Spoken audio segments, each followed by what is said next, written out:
that's ridiculous.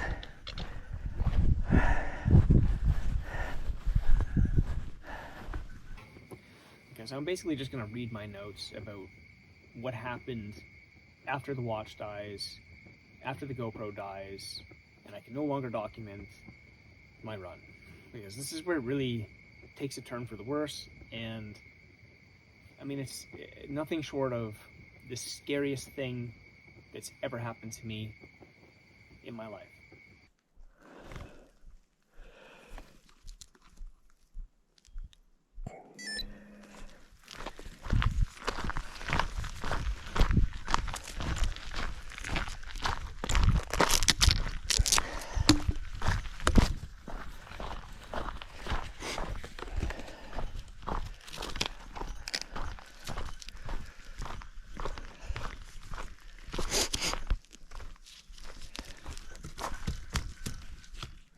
There it is. Hope he starts on a pretty good kicker, so here it goes. So I just had a fall. Looks like I stubbed my toe on this, maybe? This rock. Oh, funny, man. Like, you go for fucking how long without having a fall of consequence? I've never had one. And then you come up to do something like this, and boom, within the first 3K, you've done that. So I'm just kind of waiting. My knees, it's a little janky.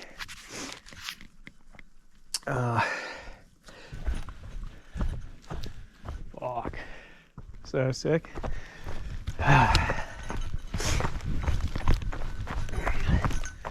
So good, dude.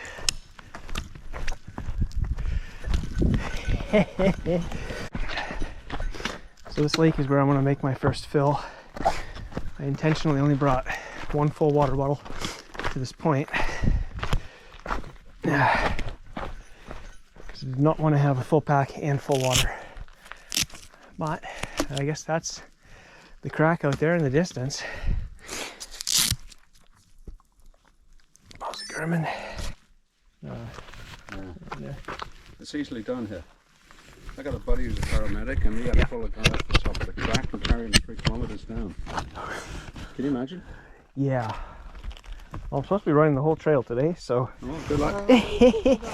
Many mountains for me to get stuck on. Yeah. Are you stopping at the crack and then going back? No. Keep going. Keep going that way, yeah. Oh my God, then where do you turn around? You don't go at the other end of the campground there, yeah. Wait, you're going the whole route? Whole way, yeah. So you have to stay overnight then, right? Somewhere? No. I'm probably on pace for maybe like 14 hours. Oh, wow. If I'm lucky. Oh my gosh. Well, but we'll see, I don't know. This might develop into something, and I might have to stop. I have so. to go, yeah. All right, well, good luck. Anyways, thank you kindly. You guys have a nice day.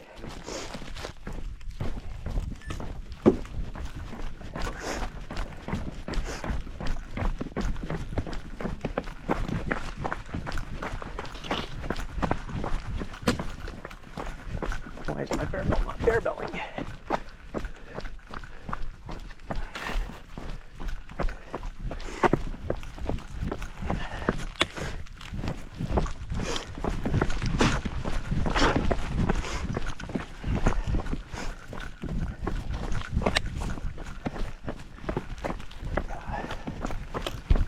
Now I've got 1.7 liters of water, so even more weight.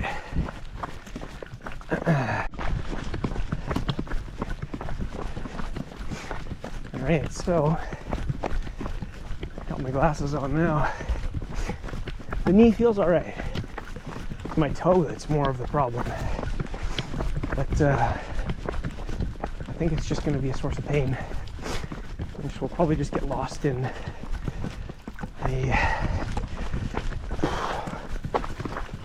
I'll be overwhelmed by pain everywhere, so why let a little one in my foot stop me? I think it's just from wearing the pack with the weight. Doesn't feel like high perceived effort, but it's definitely not going to be as easy as I thought. Just keep the heart rate. below 150 majority of the time. No, I mean, it is going to stay there, but I didn't want to cross that line at all. Kind of nuts, because you see, like, who knows how accurate the heart rate data is. Like right now I'm wearing a chest strap. But you look at like Ryan Atkins' fastest known time on this trail, and his average heart rate was like 165. So like, man, the guy was hustling, he was moving. I mean, that's what his time says, but his heart rate was high, dude.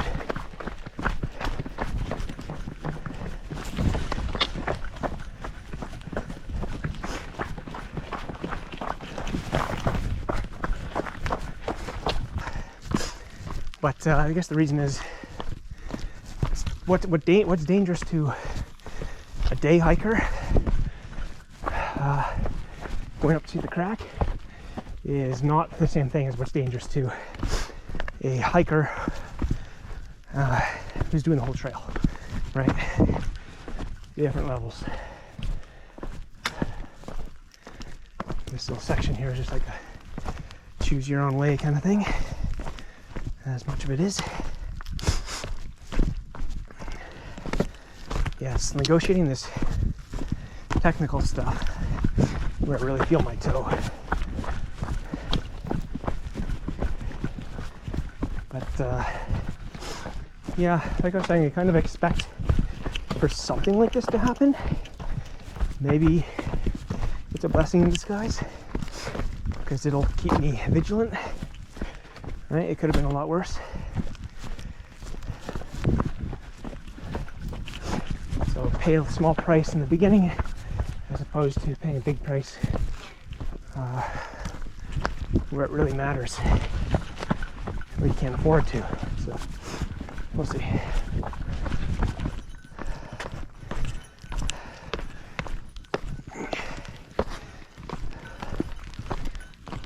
Yeah, that's where we're going. That distant peak. All right.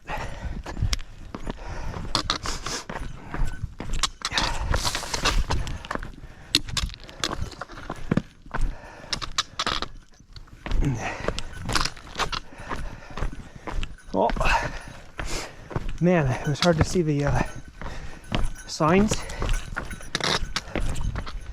Basically, through here, you're just looking through. You're looking for trail markers to show you the easiest way through.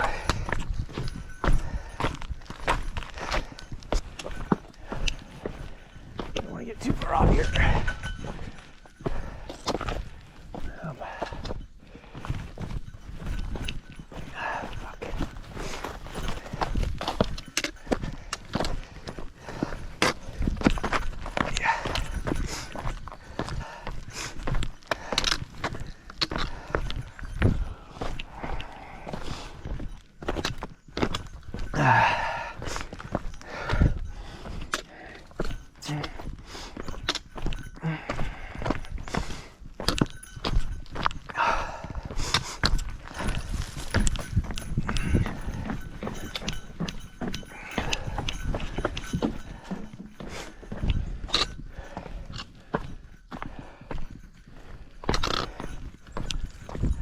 Man, what a freaking view. What a view. Marker's behind me, but dude, check it out. The Huron. Gnarly. Alright.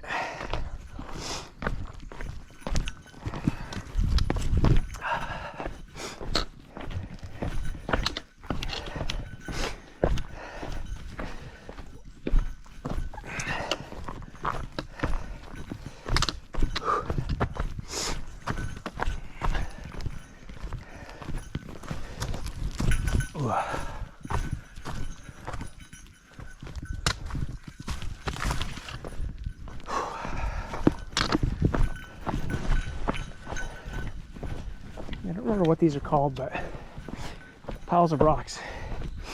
It's the other kind of trail marker. So when you don't have trees, but you have lots of rocks. You come out over the peak of one of these mountains, and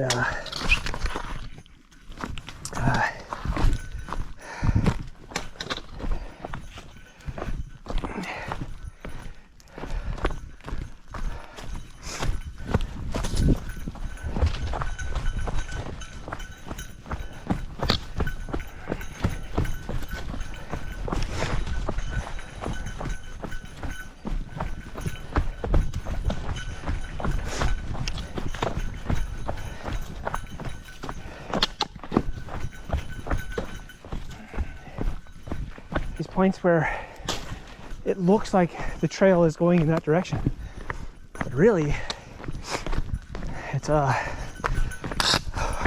detour. Does it happen again? No, right there.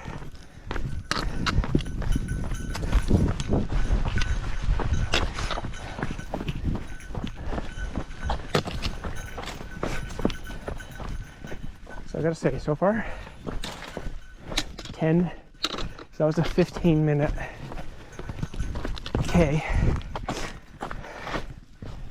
So far I'm at like 10K, almost 2 hours, which is ridiculous.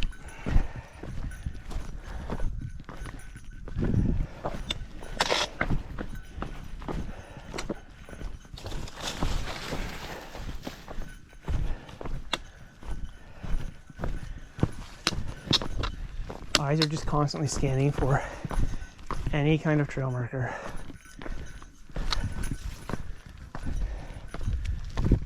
Okay, I got one right there.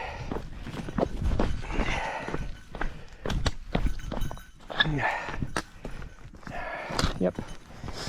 You remember little details like this. Top of the crack. Or if I just bypassed a nice view. Or if I'm about to come up to it right now. I feel like I might be. Which means I am really moving slow.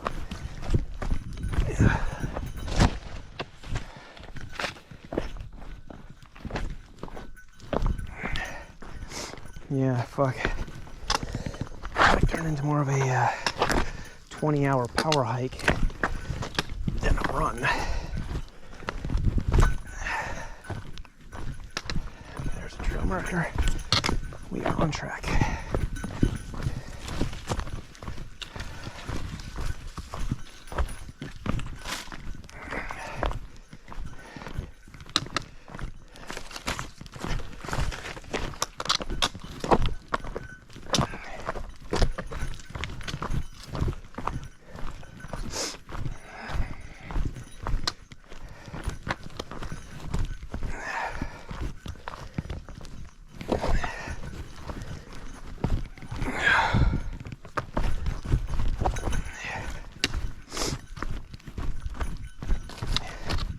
Well, if there's one thing that this section does, is it conserves your heart rate.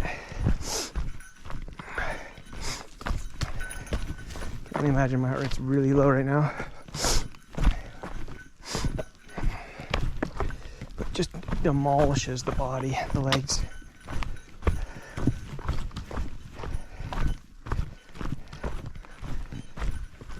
I'm having one of those kind of acute pains right now.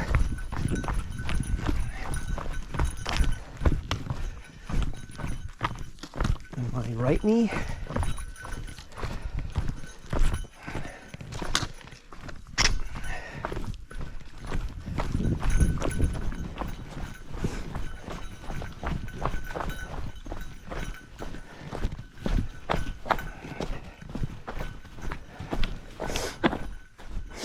And again, that's something that you come to expect, right? You know what's going to happen.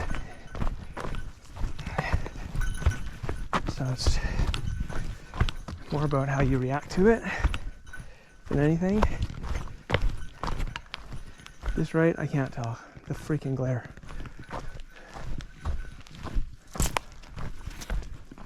Yep. According to Garmin, Garmin's been more useful than the trail markers in this place. Couldn't imagine doing this without the Garmin. I would have been hooked already. Dude, so beautiful. Bases on the mountain marathon section, so that I could really have a good reference for if like I am not doing well here, or if I'm making decent time, because it feels like I'm not making good time.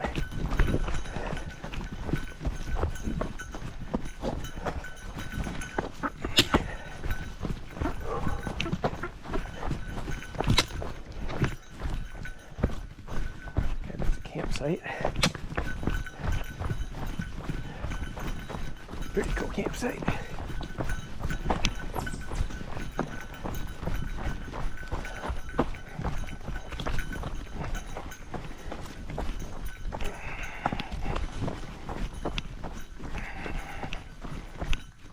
Another one eaten by a tree.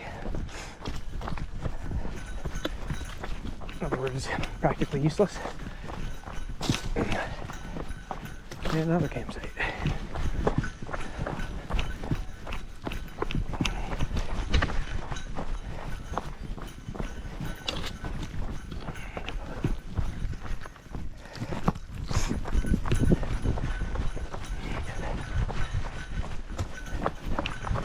Yes, dude, I just want to run.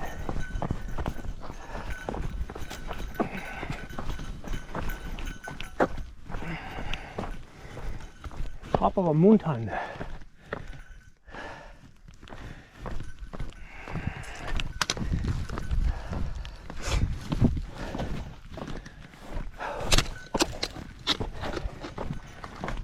The rock pile.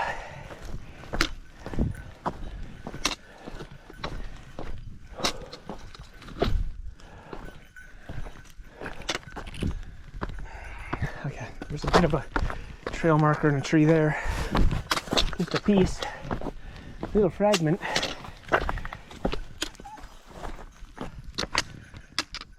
The Huron again, and Killarney. Okay, I see one through here.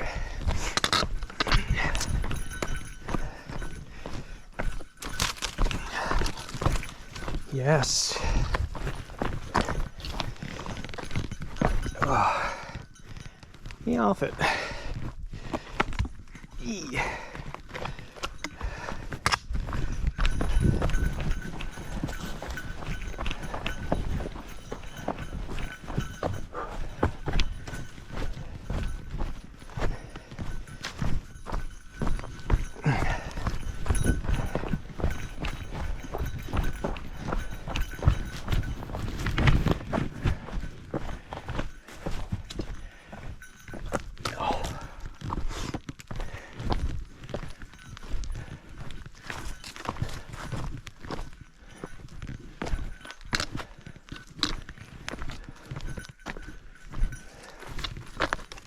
There's a pile of rocks there. I have a feeling this is, yeah, this is right.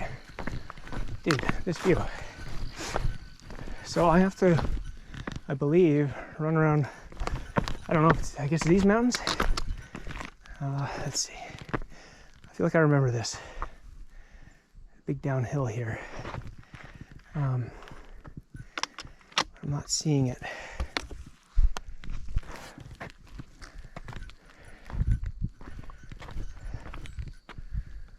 Come on. See, like this just has me perplexed. Okay, there's a pile of rocks there. And there's a blue mark over there, so it is this way. Going over that cliff. Going over this cliff. See this pile of rocks? That's where I want to be. This is the easiest way down.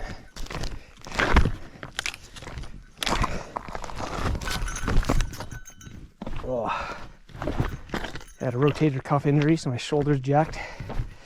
But about 2 months ago, Kind of a blessing in disguise because I couldn't therefore do my usual calisthenics workouts, and I think due to that I probably lost quite a bit of muscle weight in the upper portion of my body, which for this trail is probably a good thing, because like, what do I need that for? Man, I'm not picking a good line here.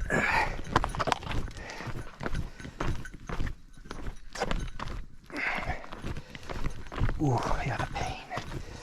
The pain is real.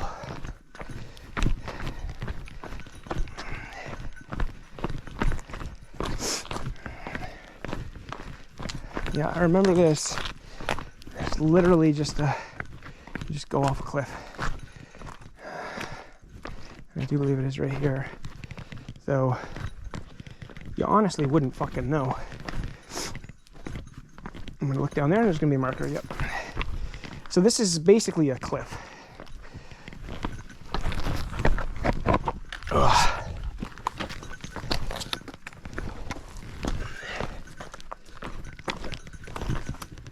But this leads to a section I can run, I think. I do believe. Ugh. Many hands have touched this tree. Ugh. Okay. And check this out. Yes, dude. So good. Okay. Good. Boris, I'm sorry, dude. I do not agree that the trail is marked well. I just don't.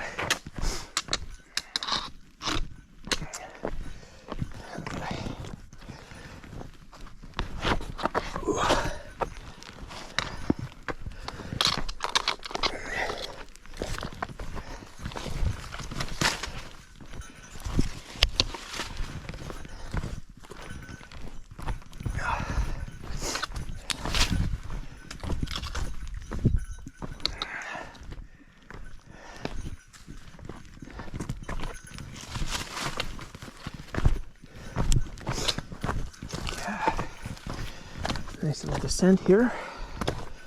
Not runnable. Yeah.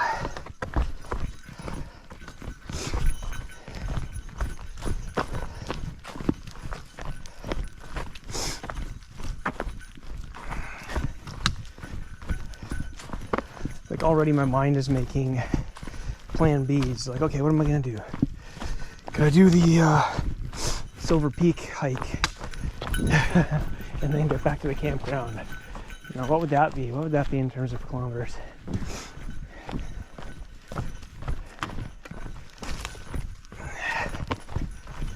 Would that be satisfying enough?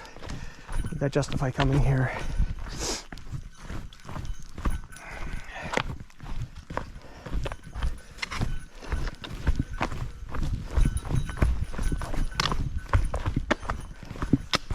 Like, man,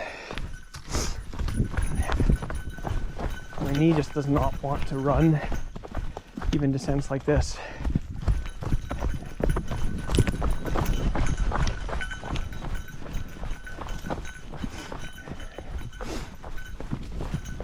Which otherwise would be a very runnable section.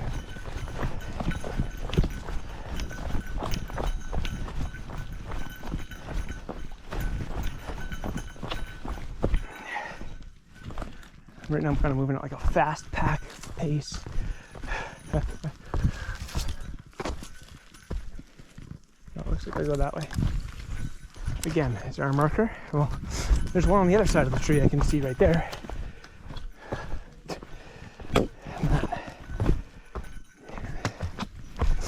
Maybe it's because I'm going reverse.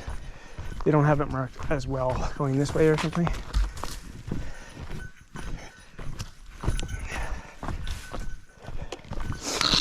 Funny, these glasses, they really have a lot of glare to them. They're cheap, and I really need to invest in some better ones, because as much as they help my vision, they hurt it too, the glare.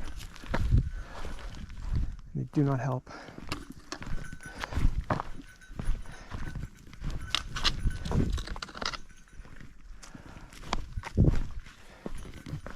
Definitely took the harder way around on this one.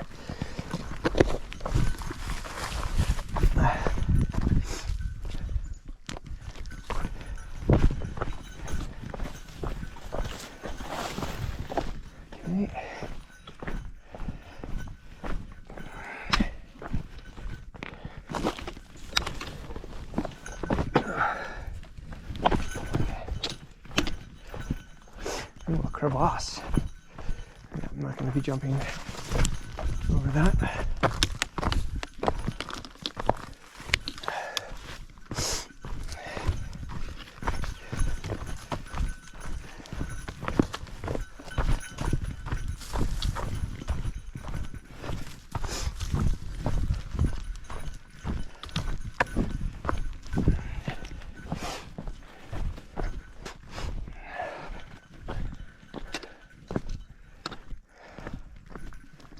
Like, where to, bud?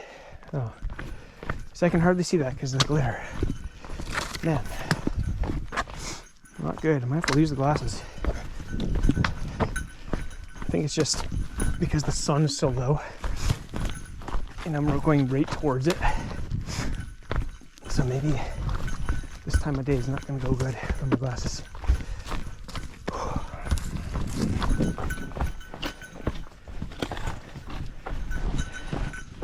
There we go, we're running, baby. We're running.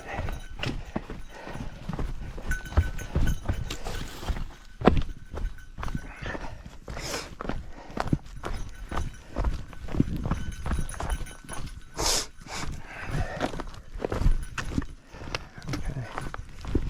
Please give me a nice forest section to run on so I can feel like I'm actually making progress here. Well marked forest trail. Excellent.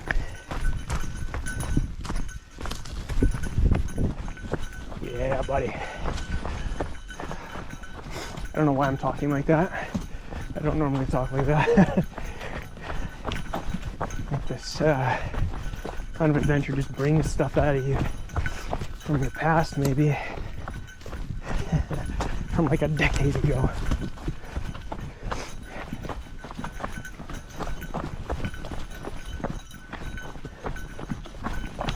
And also these trails it's very hard to mark. I can see in some senses it's like, could they have done any better?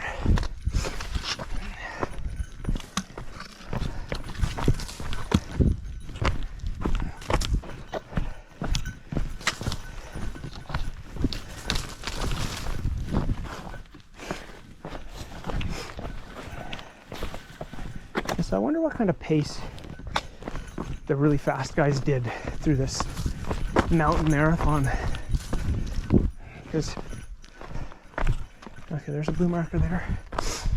Yeah, it's just this time of day. Yeah. All right, where are we going? Oh, that's a cliff. Dead ahead there.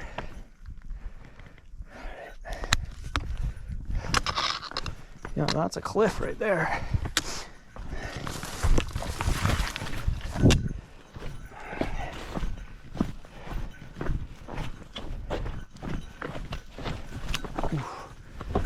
Like, yeah, am I moving faster than a typical hiker? Most of the time, probably. But these are not going so quick right now.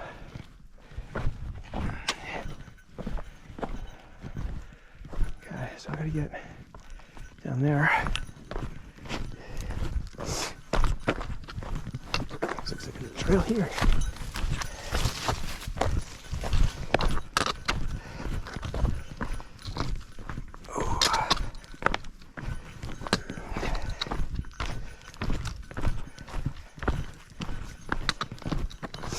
Yeah, I can't believe I started the day with a fall like that, and I didn't even get it on camera. Like, it really probably jeopardized this whole thing for me.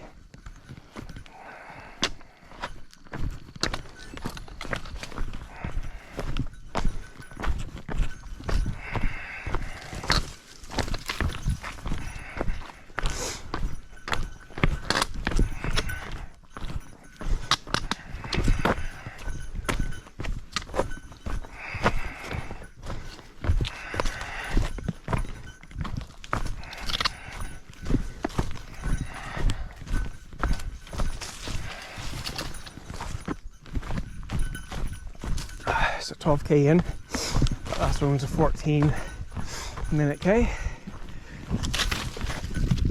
which under the circumstances I don't think is the worst. Is this the trail? I can't tell. Nope, that is over there. Let's wait here. This is one of the options.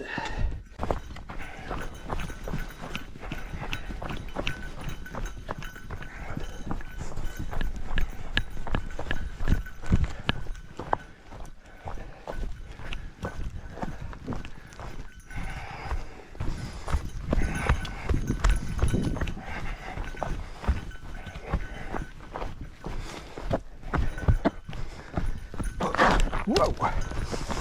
Jesus. Some slippery wet rock. On a real good grade too.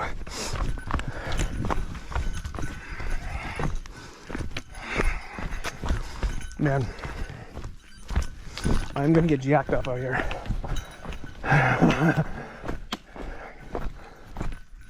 That fall I had earlier with the toe stub was such a noob fall. Like, I think it hurt my confidence as much as it hurt me physically.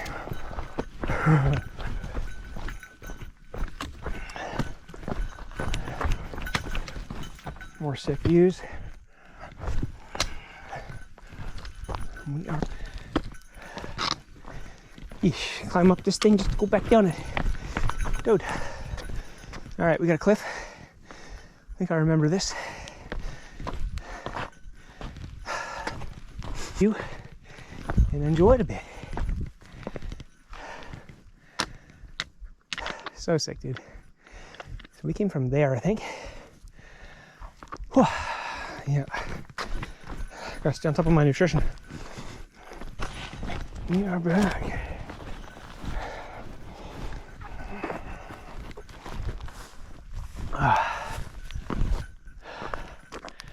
There's another mound.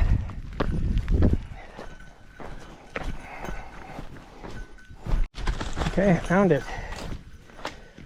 God, there was literally a trail marker just dangling in a pine tree off a branch.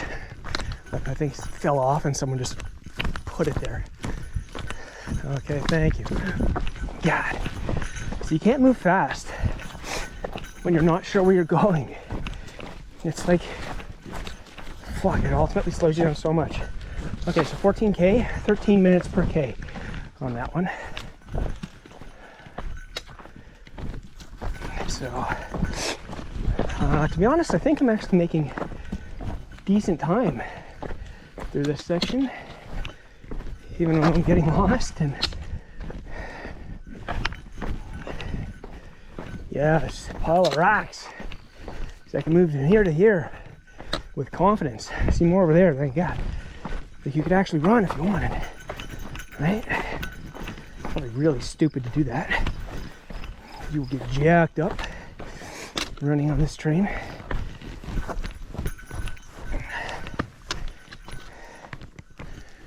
So yeah, I think with the injuries, my knee's a little stiff. It doesn't have the range of motion that it would. But other than that, I only notice when it's really bending. But it reminds me that it was injured. Now.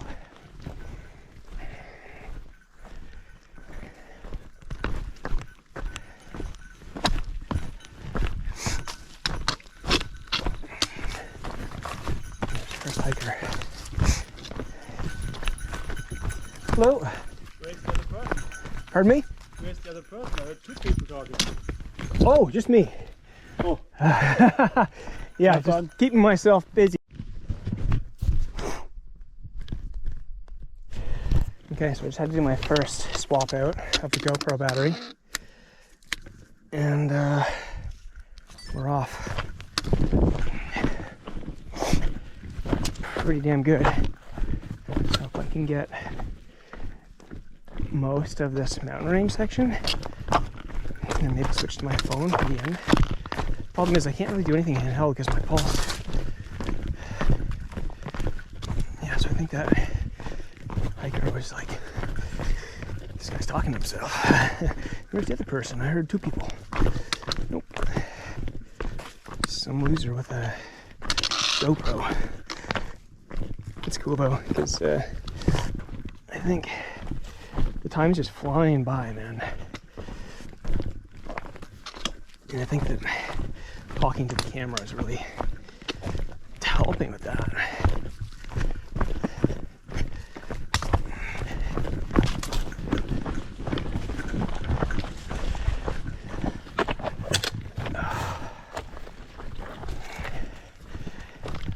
Yeah, so the GoPro hopefully is worth it, because that's a bunch of faff to have to freaking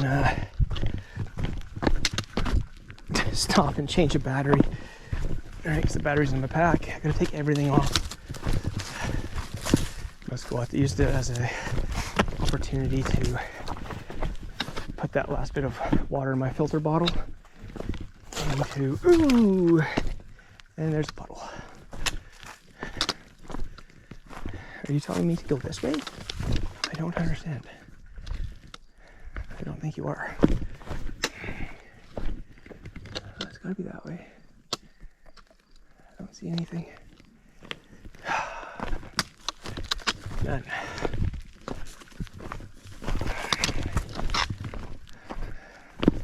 Yeah, this seems like a trail to me. There's a Bell Rocks.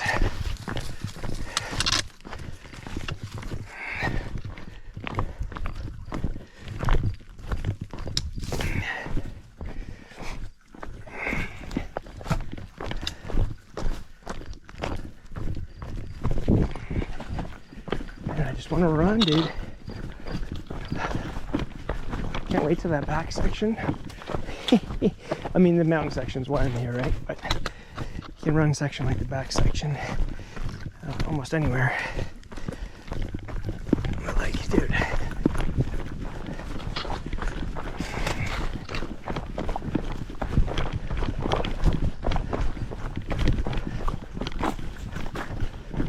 There's so many distractions.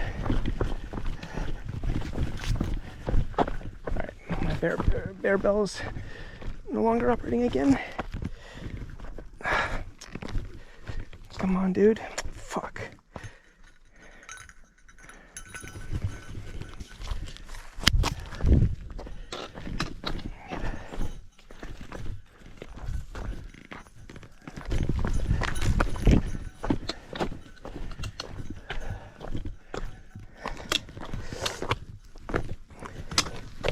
Hey, dude. 15k in or something, and I'm still on course. I'm doing all right. Could be worse.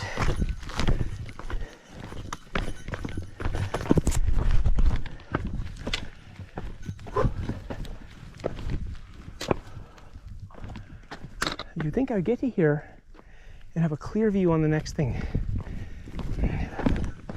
Well, but I don't.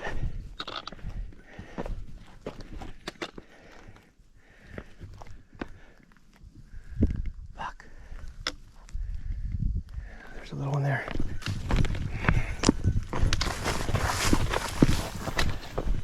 There it is, hidden away in the bush. Yeah. Alright, I gotta stop complaining, dude. I'm out here. This is literally the craziest thing I've ever done in my life. So...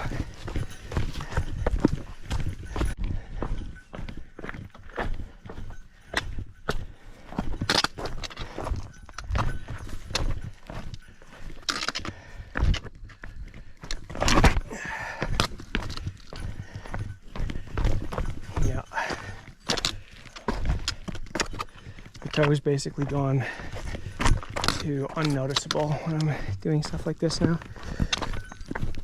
And then he did a while ago, so I think I'm in pretty good shape. Just gotta get back on top of my nutrition plan here.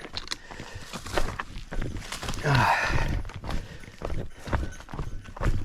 gotta remember to edit that last scene. I knew I'd felt myself taking a leak at some point. I mean, it's inevitable.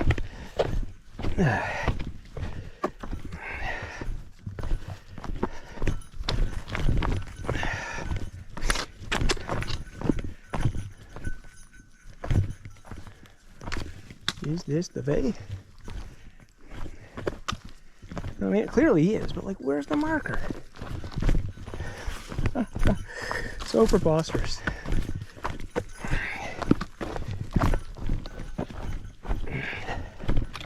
I think.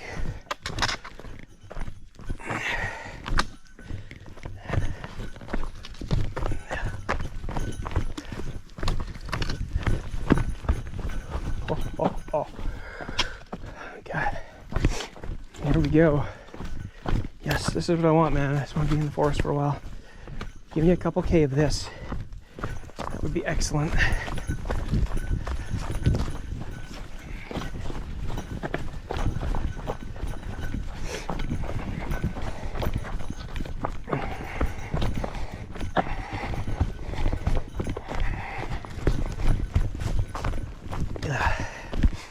Like eating and drinking, man, that's just like I was saying, there's so many distractions.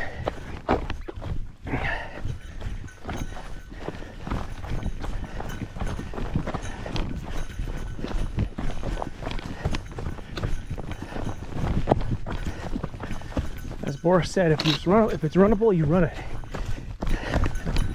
Otherwise, you'll be out here all day. I think I'm on pace for like 16 hours right now or something. That's a total guess. A total guess. Dude, with the leaves too. One more level of difficulty.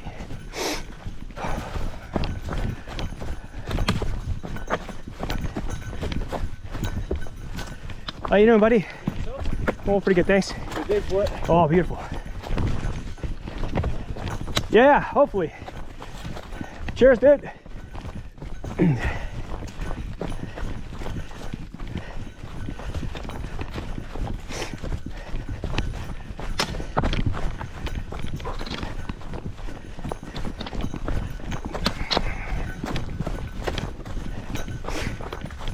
Are we recording?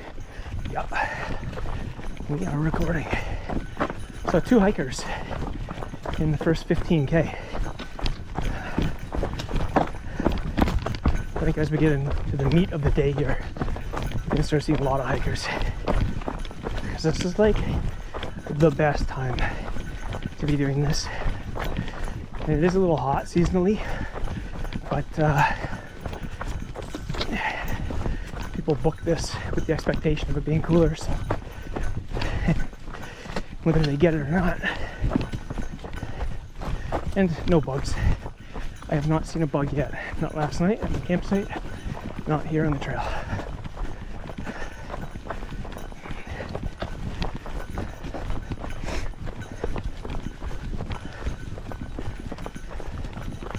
Dude, this is what I'm talking about. We're running.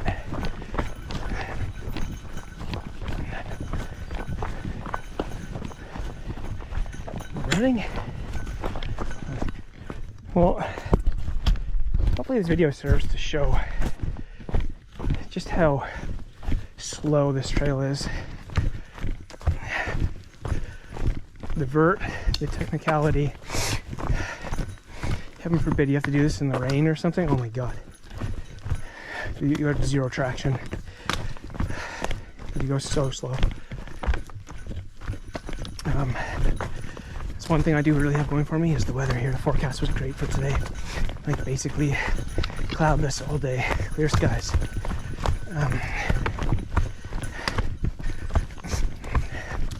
But yeah, I mean, navigation really slows you down on this trail. If it was just a little better mark, you could move a little quicker. But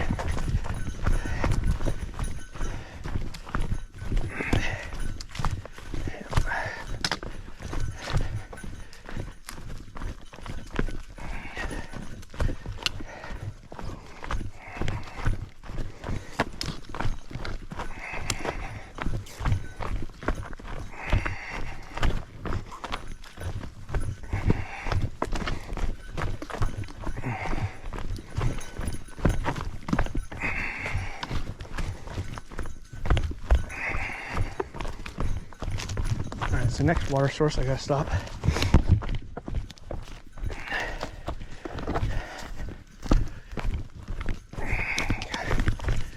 Eat another bar.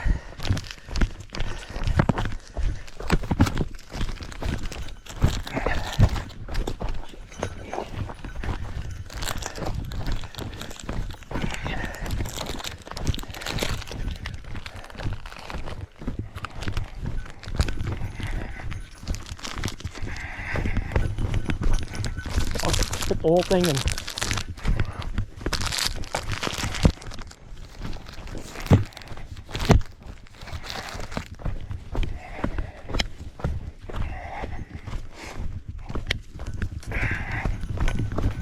we're moving.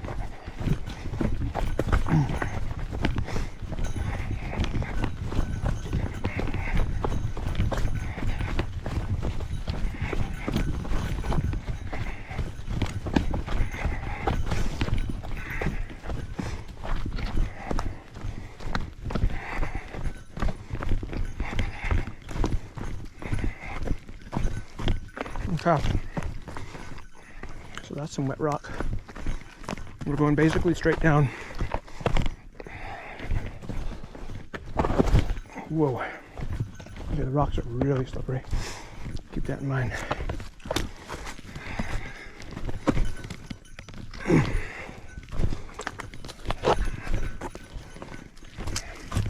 I hate descending. I hate it.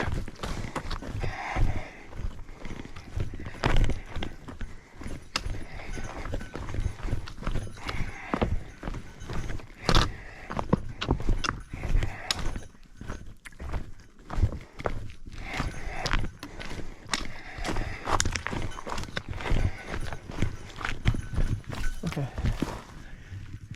I thought maybe that was intentional. Laid some logs down across to get you from, keep it from going this way. Maybe it was a false trail. No, we did.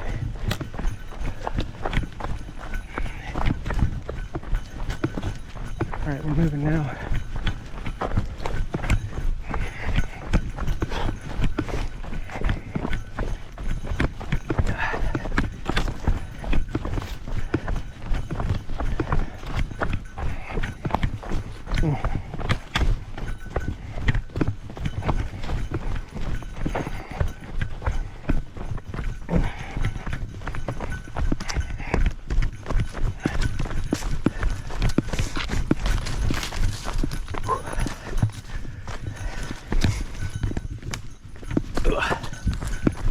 So I'm gonna avoid mud.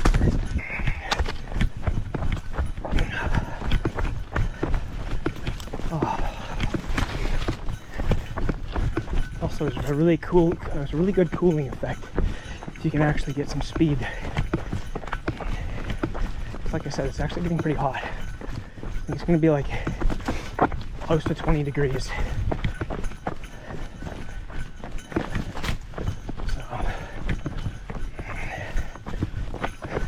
Okay, 8:47, refill on water. This is Heaven Lake, I believe, and I did camp here once with my brother-in-law. There's a campsite in the bush over there to the right. Yeah, 8:47, designated fill. How the fuck?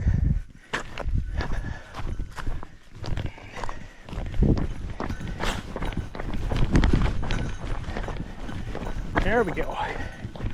That's the spot where you wash the dishes. So I get to drink everyone's dishwater. Yeah, the campsite's just over there. It was pretty cool. I think it was October when we came, so not very buggy. Okay. Refill complete. Let's go. Just picked up someone else's garbage. Just for some water tabs.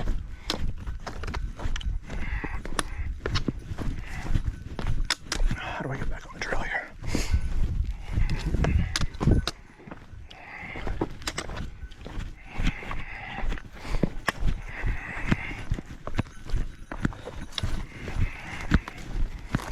Yeah, dude, it's when you stop, everything kind of seizes up. Okay, here we are, the Cloche, back on it. Thank you, Boris.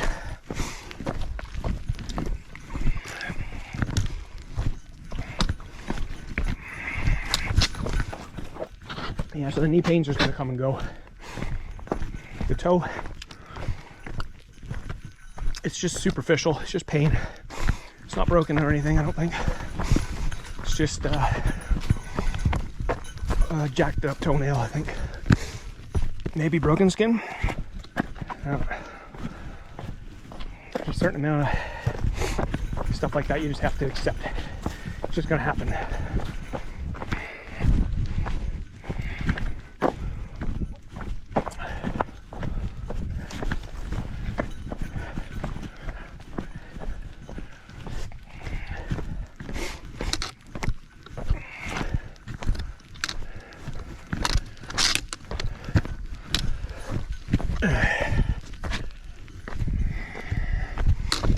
Yeah, I gotta be wiser, be more selective with the lines I take.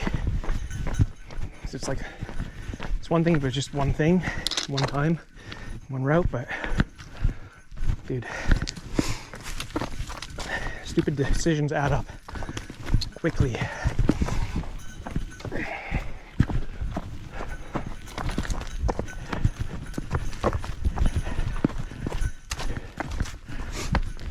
Pace is 10:35, so I expect that to just kind of drop until it's about maybe 12 or 13, and then I'll have about 30k of relatively relaxed trail to try and reel that back in to a 10 or 11.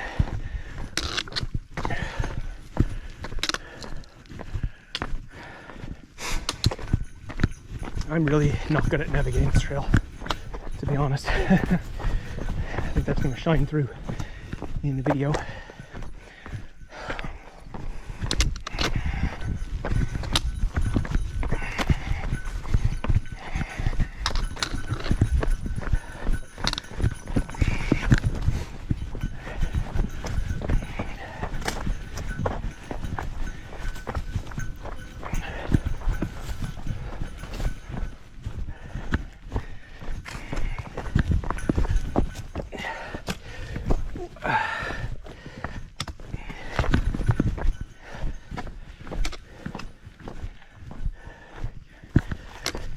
Yeah, it's funny because the worries shifted now from my knee and toe to my lower back, which is a niggle I got on my very last training run, which was on Wednesday. Today's Saturday.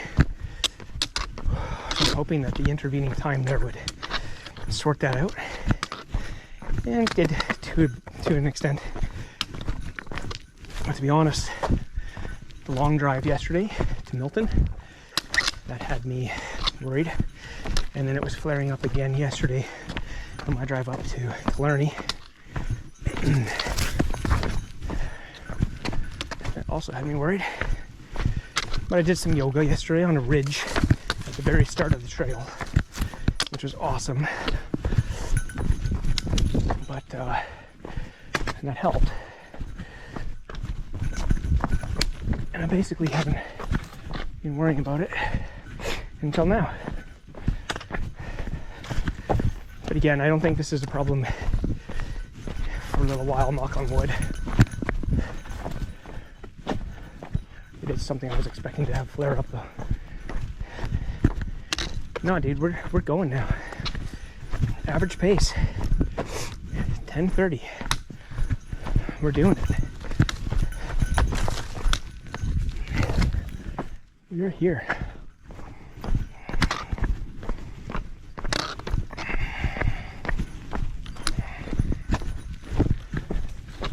Two water fills in.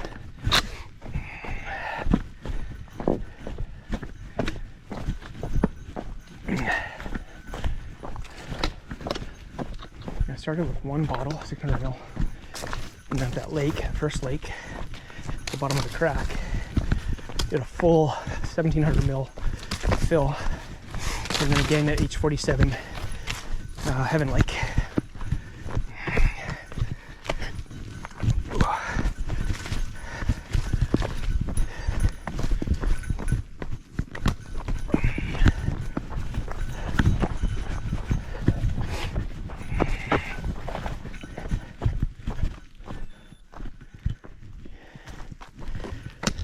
$18, $11.42.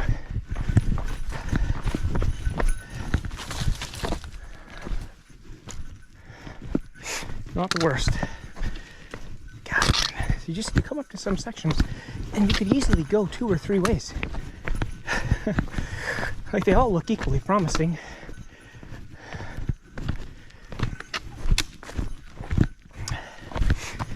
I think if you're moving a little slower, if you're hiking, it still can be hard to find the trail.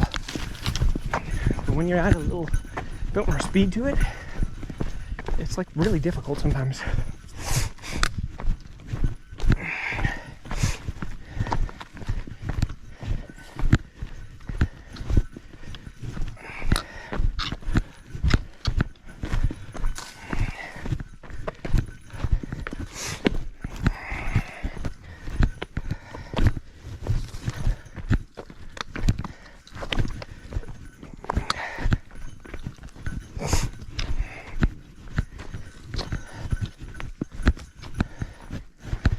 I want to say this is the furthest I've been, but honestly I don't know that it is, because there was a cliff that I remember going over that I have not crossed yet.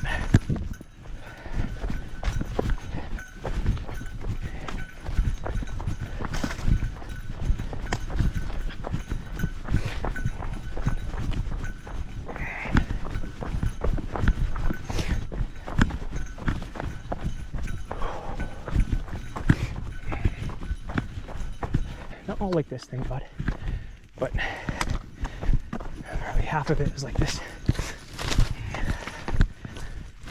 So I need to be focused here.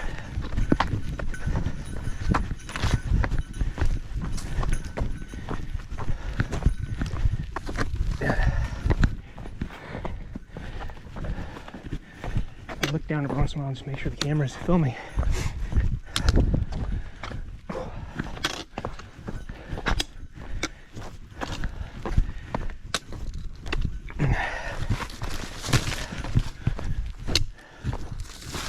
Well, I think I'm going to turn the camera off for a bit. Just keep going here. And I'll turn it on at notable things. Here's something notable. This might be the clip I was just talking about. Hard to tell. Looks like it might be it down there. So you're going down for a while yet, but yeah, this is it. So I have been this far. So, the first time I came hiking here, our site was beyond here. And then the next day we backtracked and we stayed at Heaven Lake, H47. Yeah, look at this fucking thing. It's a cliff. Whoa. Alright. So sketchy. So when hikers are doing this trail and they're going in clockwise, they come up to this thing at the bottom, and it looks like he would just keep going that way to the right, but they're faced with a stark realization that no, the little blue marker is going up this fucking cliff. Ooh. And last time I was here, someone had written on the marker, what the actual fuck? And I was like, yeah, I do concur. Jesus. Sketchy. Man, when you start to fall, you know it. But there's like a second of doubt that you're actually going to fall. Or that you're actually in free fall. There's just a little bit of doubt there. And you don't confirm it to yourself. Here, look at this. What the fuck? So good. Anyways, there it is. We out. Let's go. Ooh. So slow. Okay, there's a blue marker.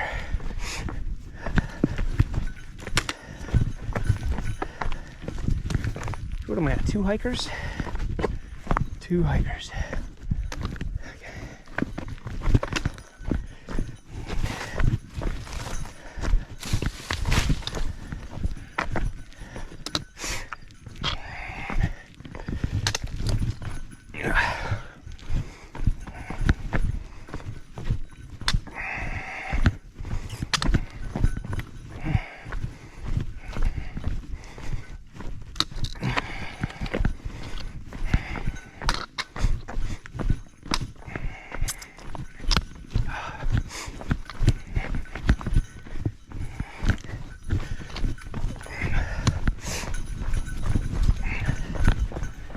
So yeah, 10.5 hours or whatever.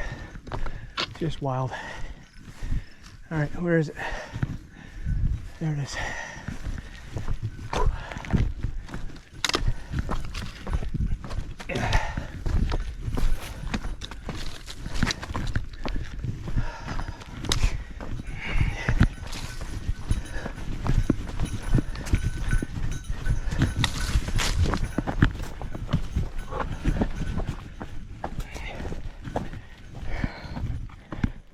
Okay, I'm gonna switch it off until something else noticeable comes on.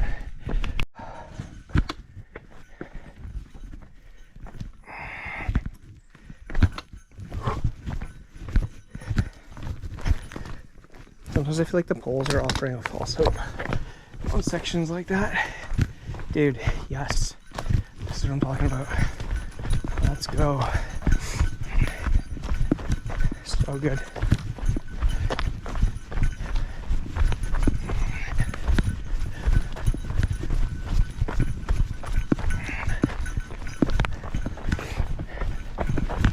There we go. Let's make some ground up here.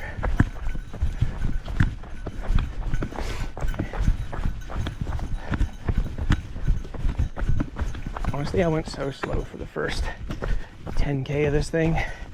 So 19K in, 13K per minute. So 57 kilometers more. That's wild. What am I doing? What am I doing?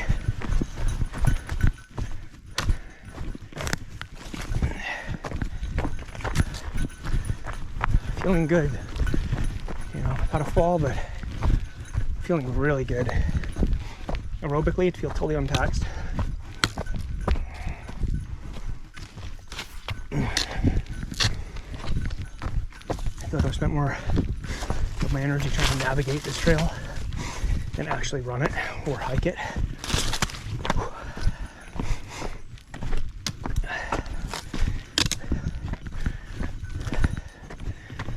It's funny because I really haven't had any big navigational blunders, and I don't think I can. Knock on wood, I don't think I can with the Garmin, unless it totally spazzes out on me or something. Yes, dude, these directional markers are the best. Just take the guesswork out of it.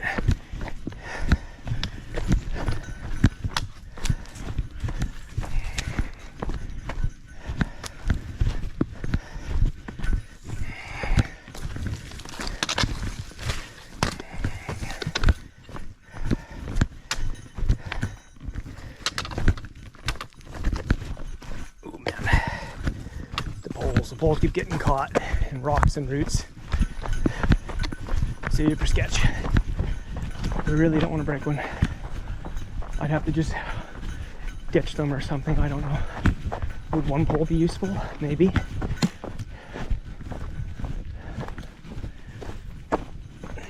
It's the risk you take with carbon though.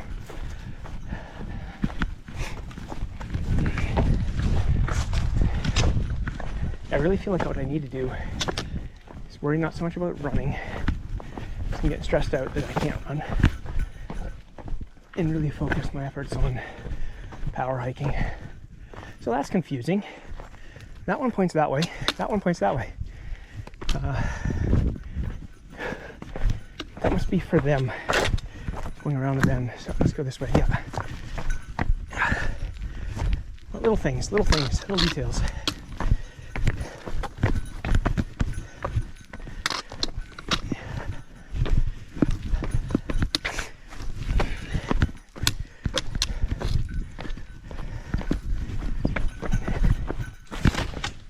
That's funny, man, because this is so outside of my training.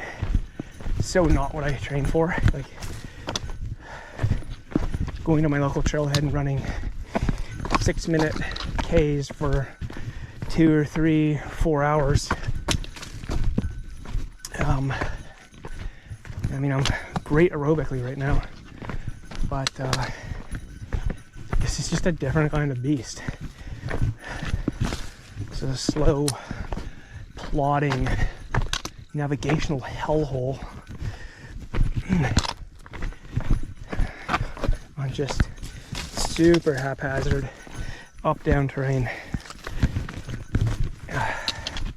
Okay, so campsites are to the right, each 45. The Cloche is to the left.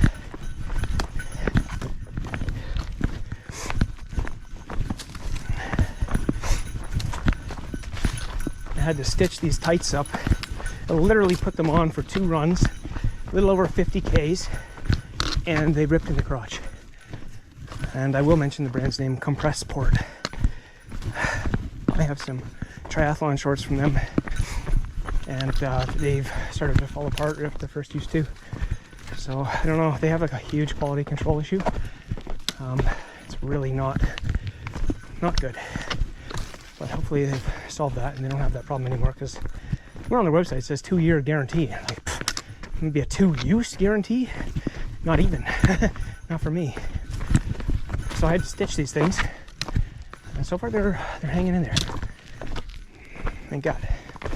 Because the worst place to have a rip would be in the crotch, right? But it is what it is. If they rip in the crotch, so be it. Because I gotta say, I like them for the compression. I really do. See, like these markers are so... This one's so old, it's turned white. Like, that's not good, dude. A white marker. This is the thing, right? So you can't use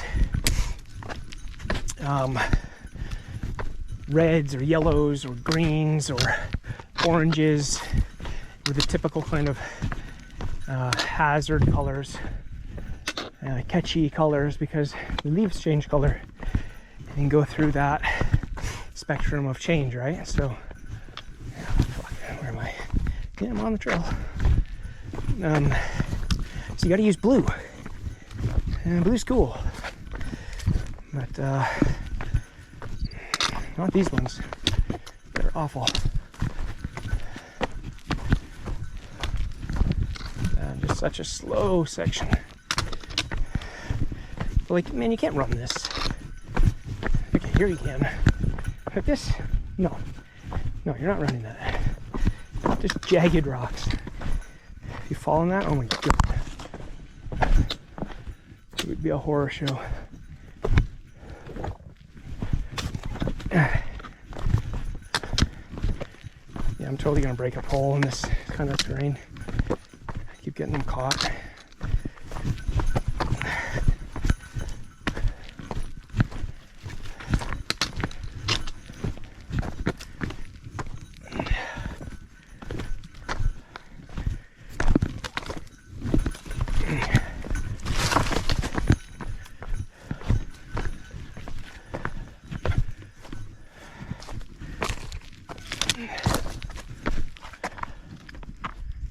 Okay, there's a pile of rocks.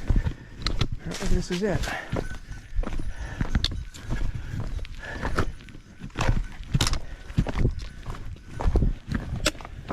How's it going? Oh, pretty good, thanks. Beautiful day for it.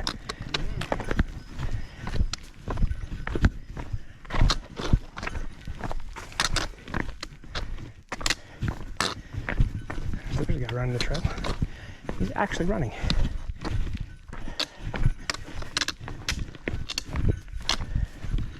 Where did he come from? This way, I suppose. But he did not have much kit, so there's no way he's come from far away. Could be from a campsite or a portage or something.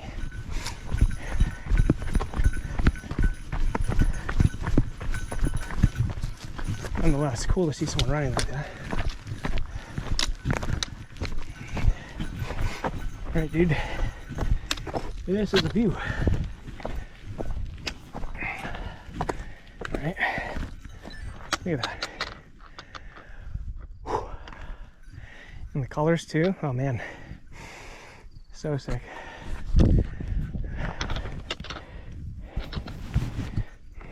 May have just had my hand in front of the camera that whole time.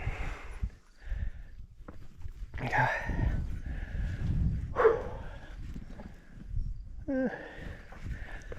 Yeah, take a week here.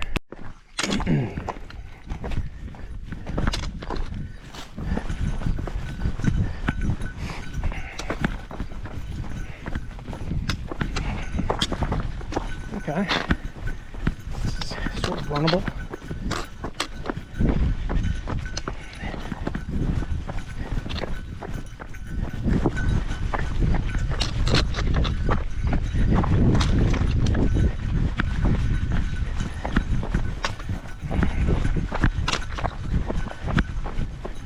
Yeah, so aerobically, energetically. How you doing? Hey, how you doing? Oh, pretty good, thanks.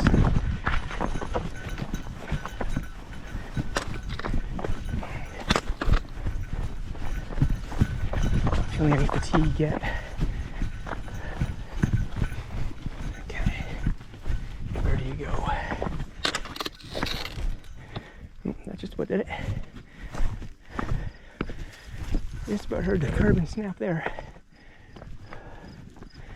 I think it's down.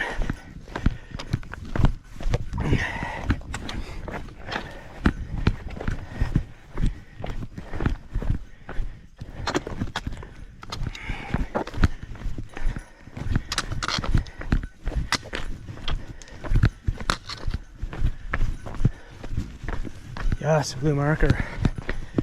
Woo-hoo. Okay, so the trail is starting to come to life. Seeing two people. Starting to become more self-conscious of the fact that I'm talking to myself. Go up to the camera.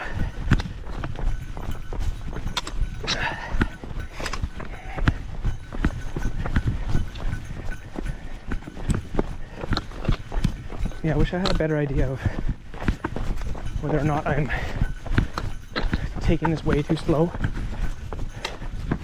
Because really there's like a important pace that has to be held. And you don't want this to go too long. Okay, 20 Ks. That one's 11 minutes.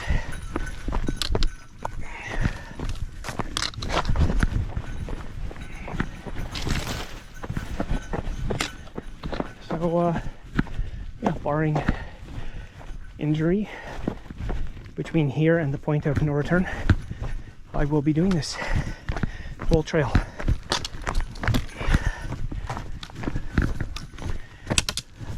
Officially.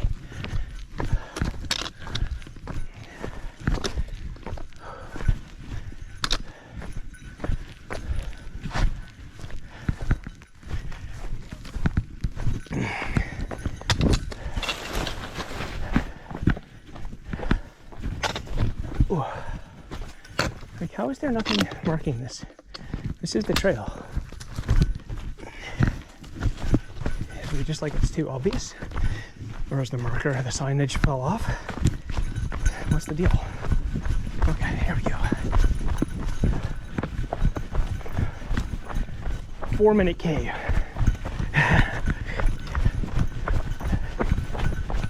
blue one.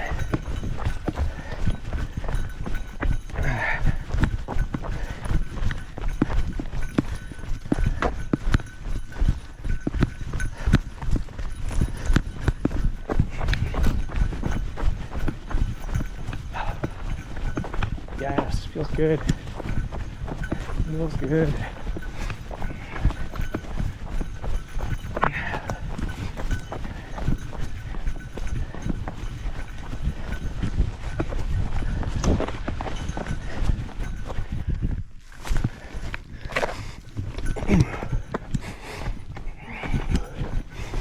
Ooh, that climb was taxing aerobically.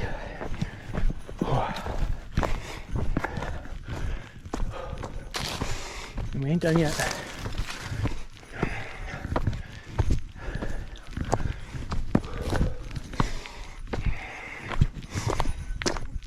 It's good though, man. Get some sweat happening. I haven't had any sweating yet. Believe it or not, I don't sweat much.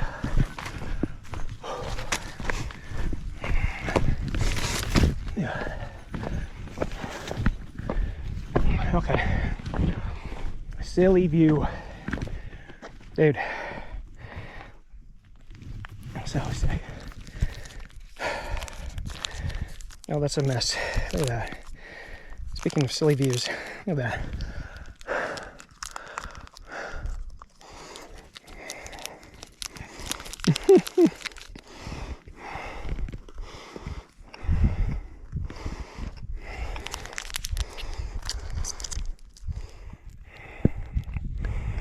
Probably should have like a Ziploc bag. I can put that in or something.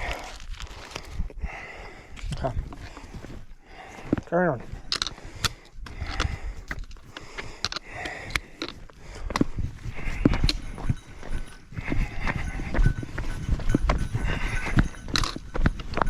I guess what I need to do is eat on the ups. I think that's Silver Peak there.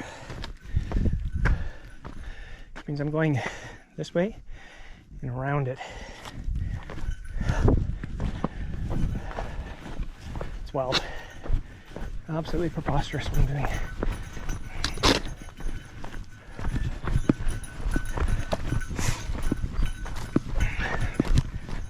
$12.45. That one felt like it had a lot of elevation. Alright, checking out. Yeah, getting into the heat of the day now. The sun is up. Beautiful weather. I was actually kind of hoping for to be a little cooler, but hey, you know what? This is a lot better than 90 other ways it could have been, so I'll take it. It's got a little section where I can actually do a jog for a minute. Just nice. Different.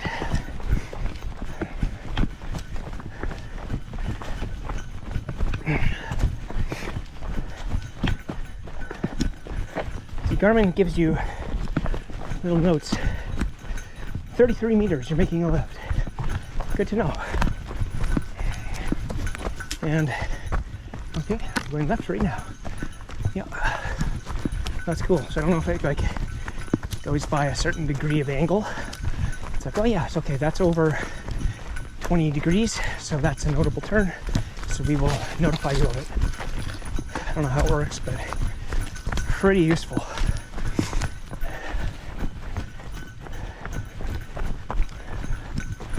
And the fact that they show you how far to expect that to be, very useful. See that turn I just did, a right turn? It told me that in real time as I made the turn that I had to turn right. So they don't want to tell you while you're turning right too far ahead without providing you the distance, because then you might turn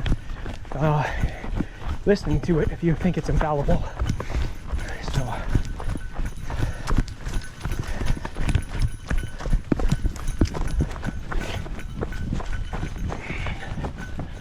well, that was sick. Good little runnable section. Very good.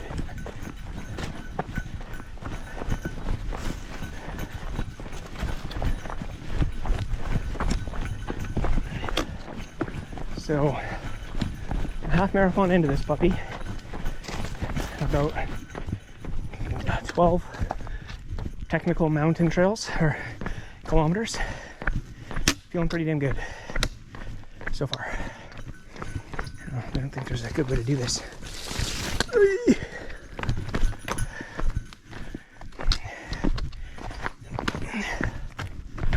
Yeah, feeling good so far.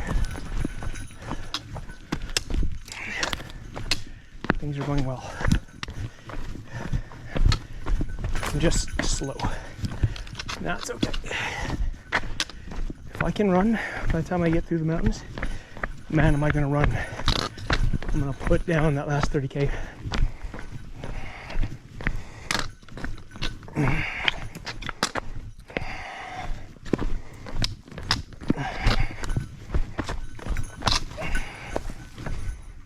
Kilometers, just about.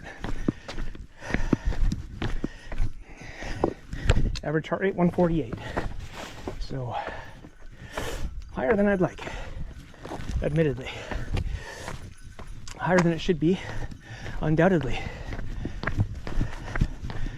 But what it is carrying the pack. Dude, it's gonna get lighter as I go, right? That's what I gotta remember. An average pace so far, 10:43. So, not too shabby.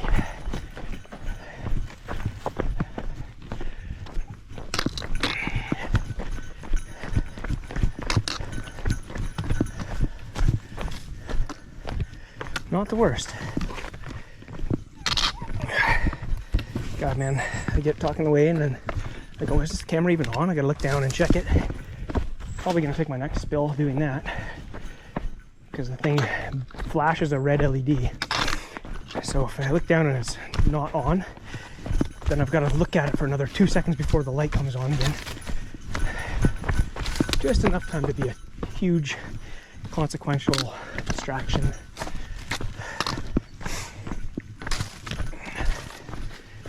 So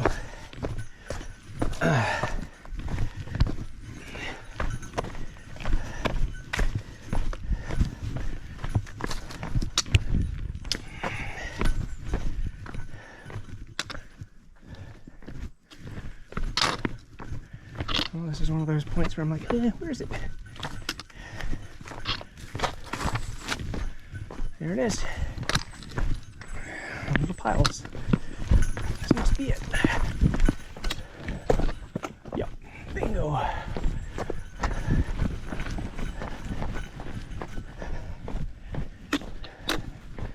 Make a hard left. Yeah, I really don't like these grades.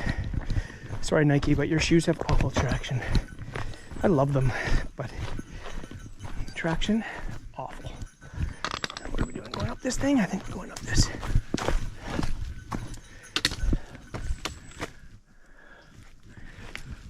I gotta check the map. Come on, Garmin. Fuck. Hitting the wrong bloody button. Not Garmin's fault. No, looks like it goes this way.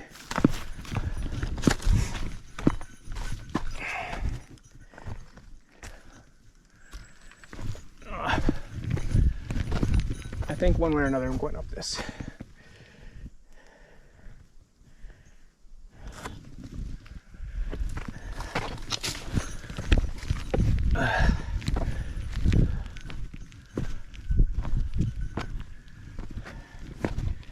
Yeah. The Garmin says so anyways. Okay. There's a pile. There's a marker. Jesus. Over there.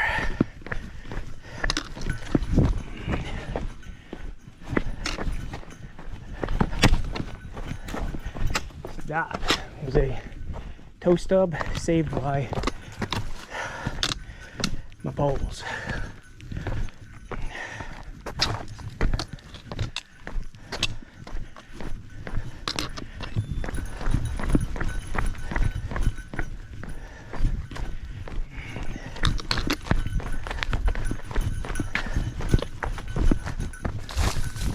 sometimes you see a marker and you're like, well, if it's all the same, it looks like I have a better line over here.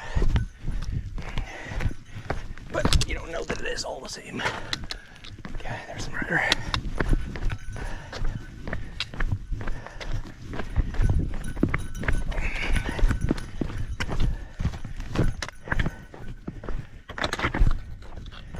Dude, I still have so far to go. It's ridiculous.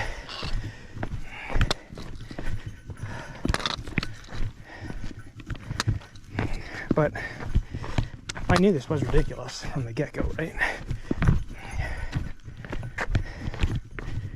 I knew it was. All right.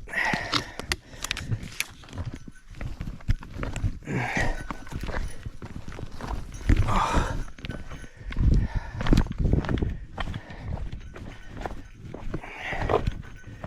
What I need to do is not fall off a cliff.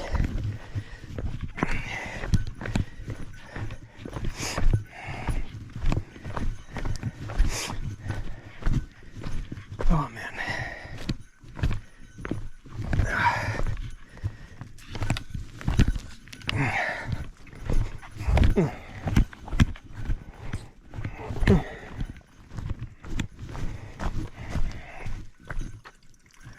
Okay, one right.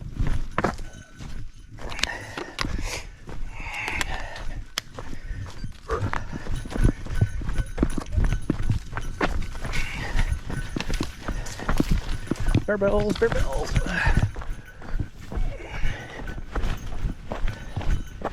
Yeah.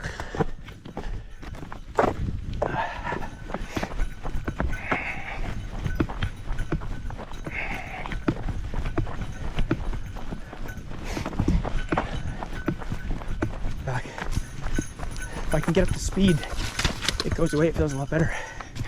But I feel like I'm hunched forward a bit, running the pack. I think it's just like too much weight on the front. The two 600 ml flasks.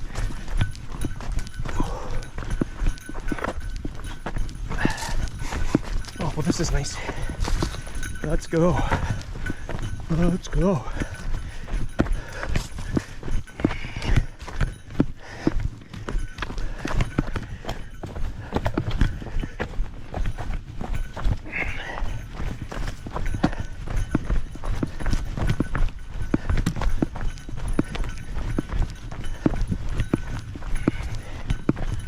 Yes.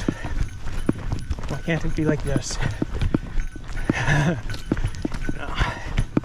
Came to the wrong place if I wanted it like this. You know. Came here because this place is something different from this. I do love this though. And the fact that it's allowing me to move faster than 10 minutes per K is glorious.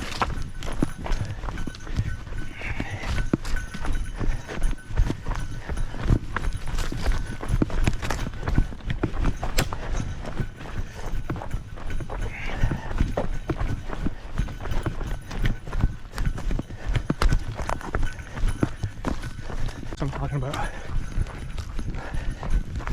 sub 10K is what we want.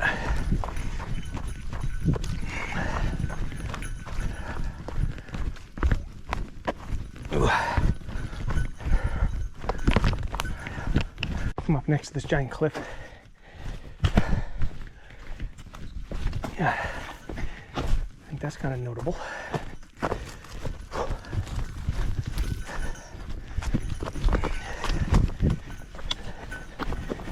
Definitely feel like I'm opening up.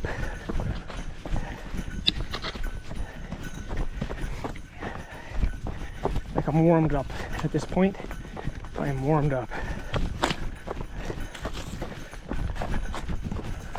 There's some time to get me through the rest of the marathon. And then just have a suffer fest of a moderate pace actual running after that.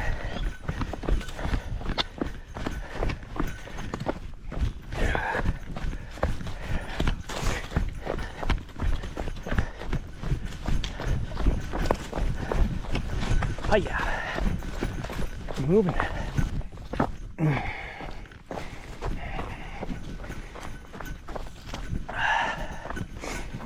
But it is getting me moving.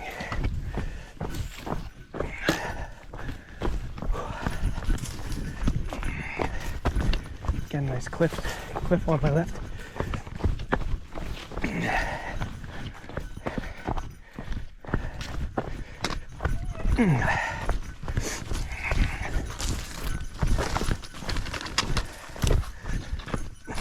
Oh wow, look at this. Overgrown. That's the most overgrown part of the trail I've seen.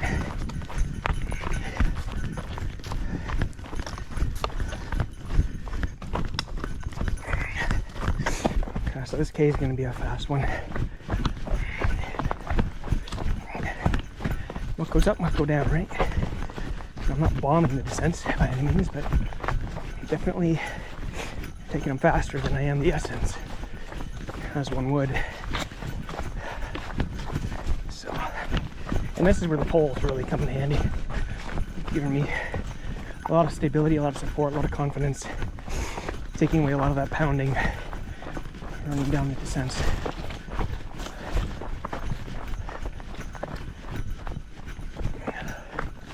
Okay, going off track here.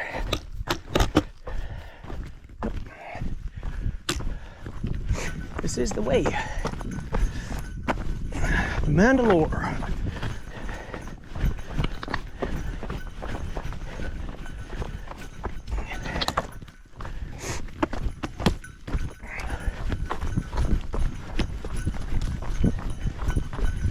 Dude, this is such a sick trail.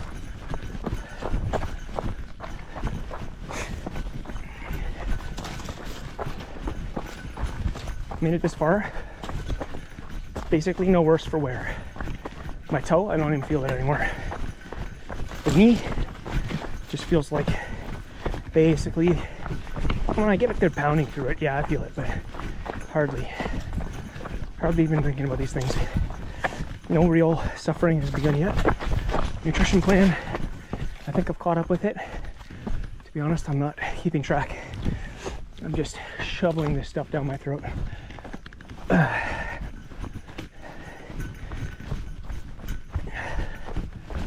This is kind of cool. I don't know if you can see that.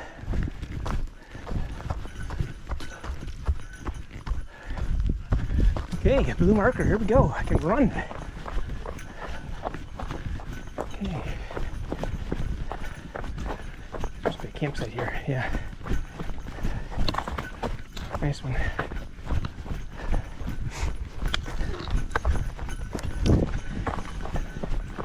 No time to stop. Have to be selective,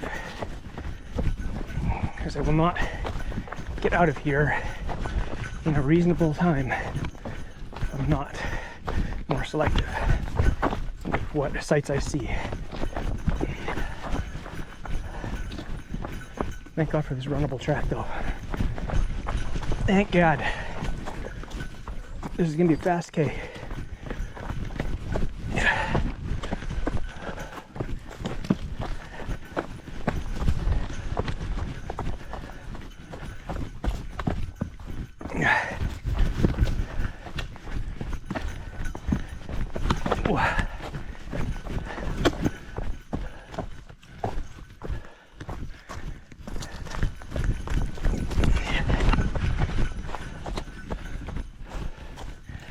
Okay, 8:30, 24K. Where are we going?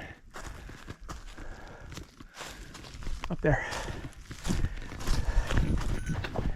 I think what I wanted was a average of 11. I think that gets me there in 14.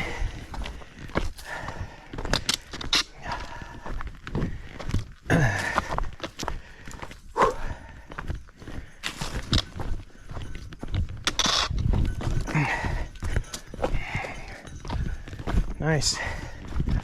More runnable trail. All right, well, that's campsite, apparently. Yep, the Cloche is this way. All right. Well, I'll check back in. That's something notable. You see that? Gnarly. Nice crevasse. Run through the crevasse. Whew.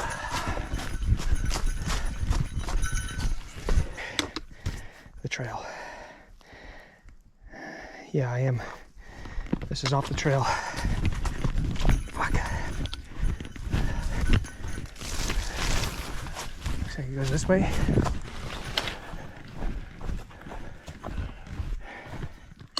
Yeah. Jeez, dude, you would think they would have a fucking marker there. Unbelievable. Go this way. Okay.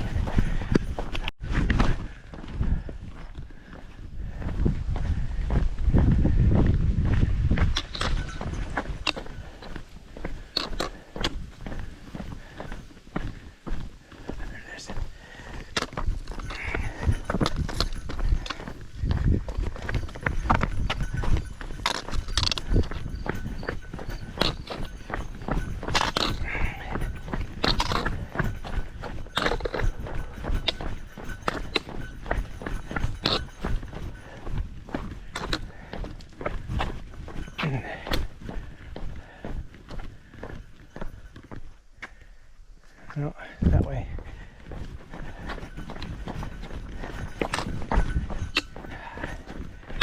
Hate navigating the tops of these mountains, man. It's awful. I also hate complaining. That's awful too. I am incredibly lucky to be out here doing this, to be able to do this. It's crazy. I still don't even know if I am able to do this. Let's be honest.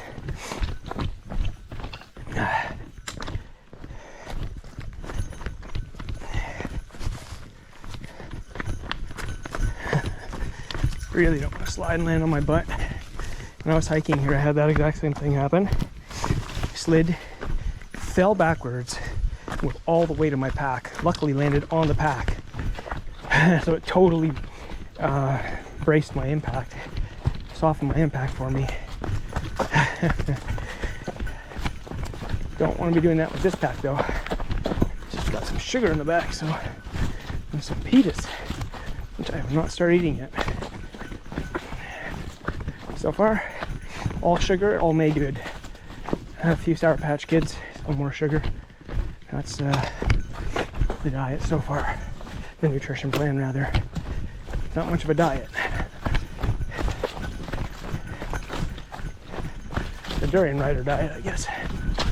Is it that way or this way? This way? No, I don't think so. I think it's that way.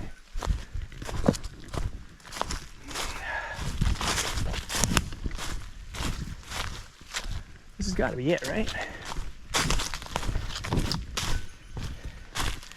Yeah. Garmin is misleading me. There we are.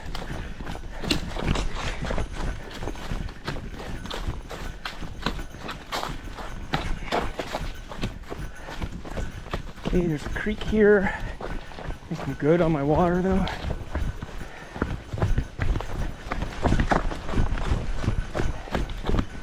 That's probably one of the ones that Boris designated for me on the map. Okay. 18 meters, left-hand turn. Let's see. Yeah, because you could go right. But we want left. Here's a nice little rocky ascent. There's one I'm going to power through. Oh yeah, look at that. Run on some janky planks? No thanks. Wreck City.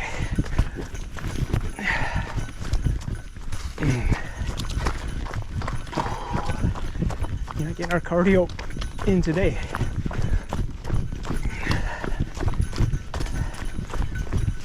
Look, there's some hikers. So shut up.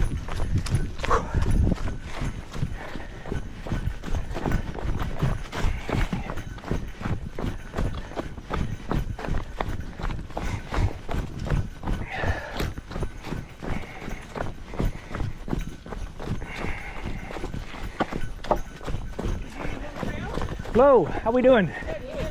Yeah, hopefully. Cheers, guys.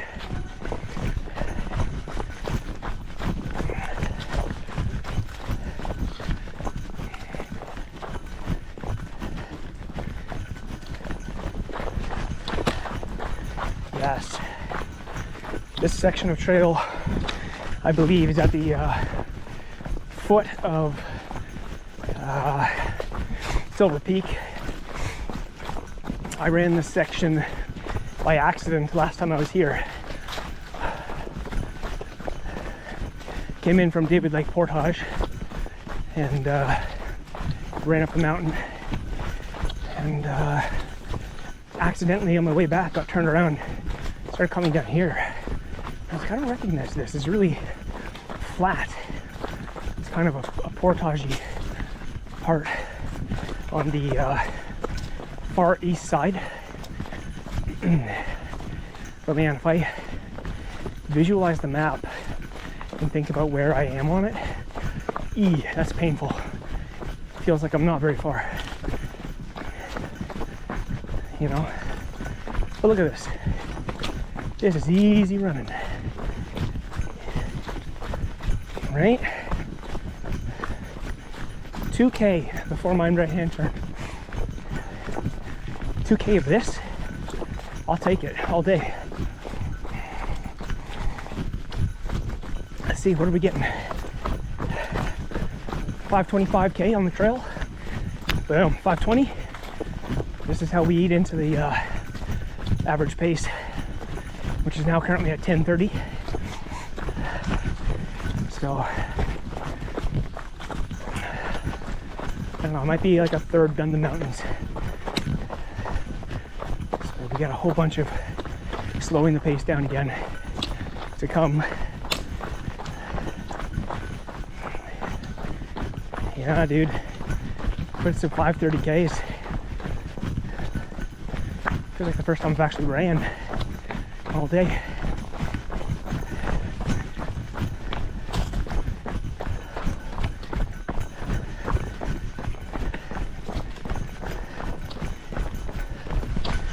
Normally I would take this at like a 6 minute K, but I think I could use the extra minute saving.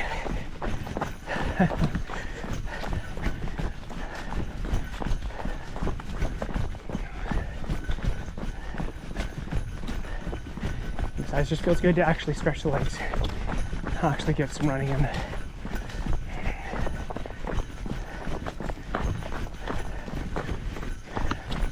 26K. That one was under 7 minutes. So I'm gonna have to stack a 5:30 on top of that, and we'll be at 30K before I know it. And feeling good. All right, straight uphill here. We are in tempo at 160 heart rate. Yeah, I can't remember. Okay.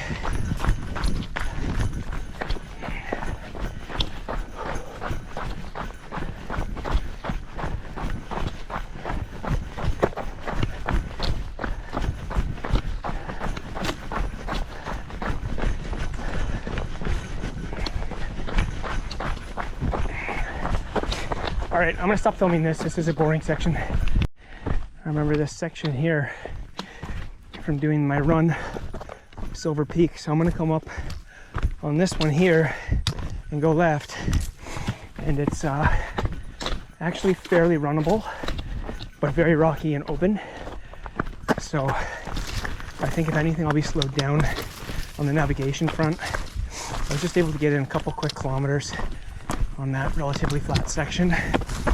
I think one of them was at least a 6:30, so pretty stoked about that. Yeah. Anyways, Man, I'm just getting a quick K's in now. So much runnable terrain here, like maybe 3 or 4K of like semi-normal trail. Oh, let's go. Feeling great. Getting in a lot of quick K's. Getting the legs moving, which helps mitigate the pain, the suffering, which actually at this point I'm proud to report I have not experienced much of. Do I feel like I've been running? Yeah, kinda.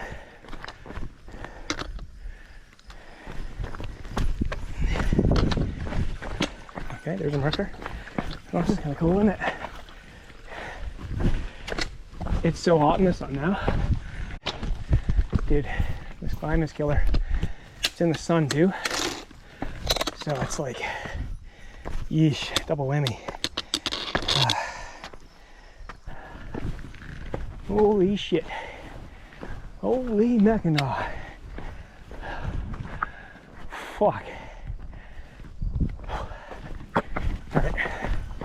Semi-runnable terrain. Here we go. I can see where I'm going. Dead ahead.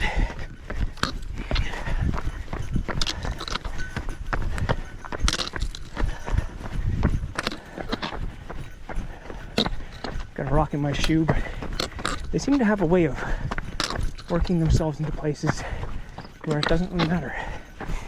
Alright. I remember running this. You can see the mountains. It helps a lot.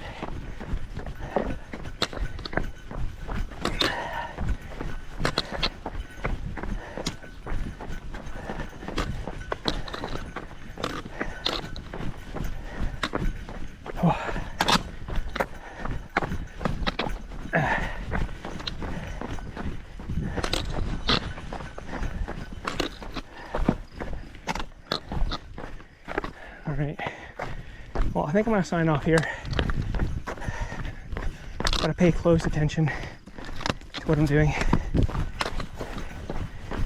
The ground is very haphazard, and the grass hides things, and I'm looking for these guys, so I'll just keep doing that. The sun is so fucking hot right now. I feel like I'm on a different planet. Look at this place.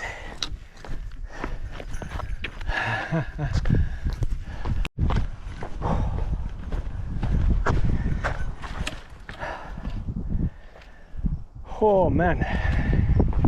Well, we're fucking doing it. That's for sure. Runnable terrain, baby. Runnable.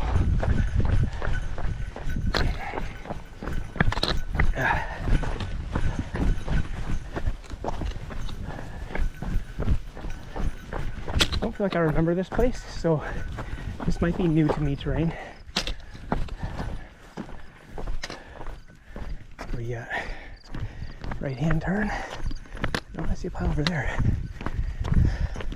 Yeah, it's this way.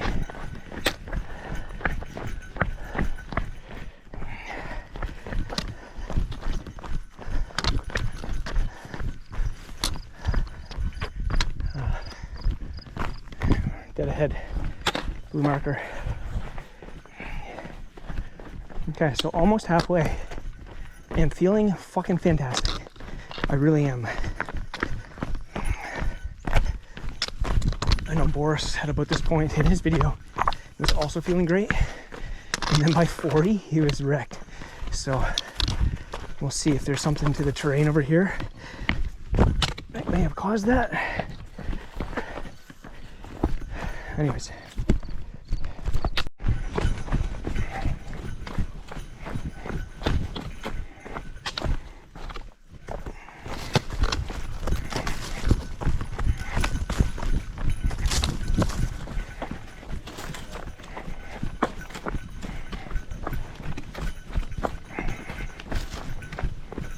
Boat.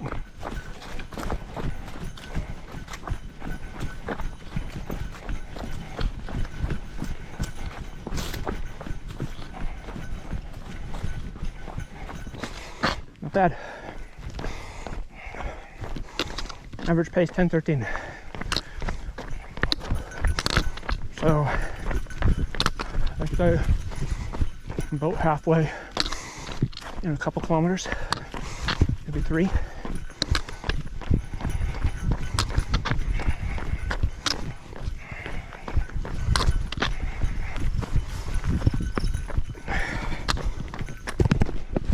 Still doing really well. Can't feel my toe at all. Okay, just put in the final GoPro battery. All right, where to now? Sick. Look at that peak. Wonder if I'm going there. Hope not. You know, I really think this kind of trail is the hardest because it's exposed and it is haphazard, but it is runnable. So I feel like I'm really accumulating a pounding on this type of terrain here. Whereas when you're running in the forest, at least it's soft and it's shaded. Here it's like, it's like road running, but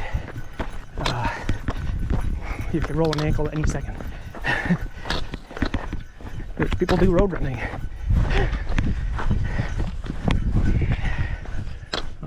Where are we going? Where are we going? Yeah, this way apparently. I just don't see anything resembling a trail. There's a little tiny pile of rocks. This is it apparently. Morale.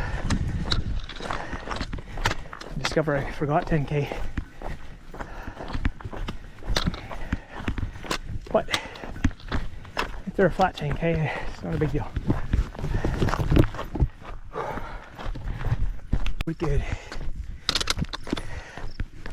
Climb is a temporary bit of suffering.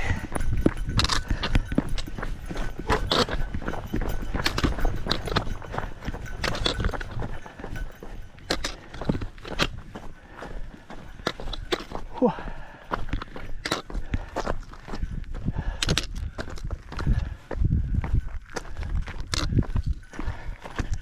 And apparently it's straight.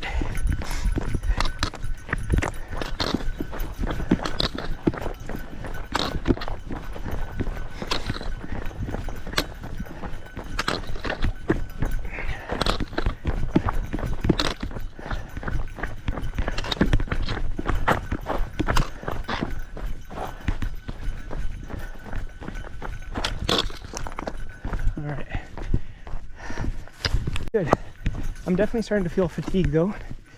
And then yeah, that odd sensation in my abdomen. Lower back is still a thing, but it's not so bad.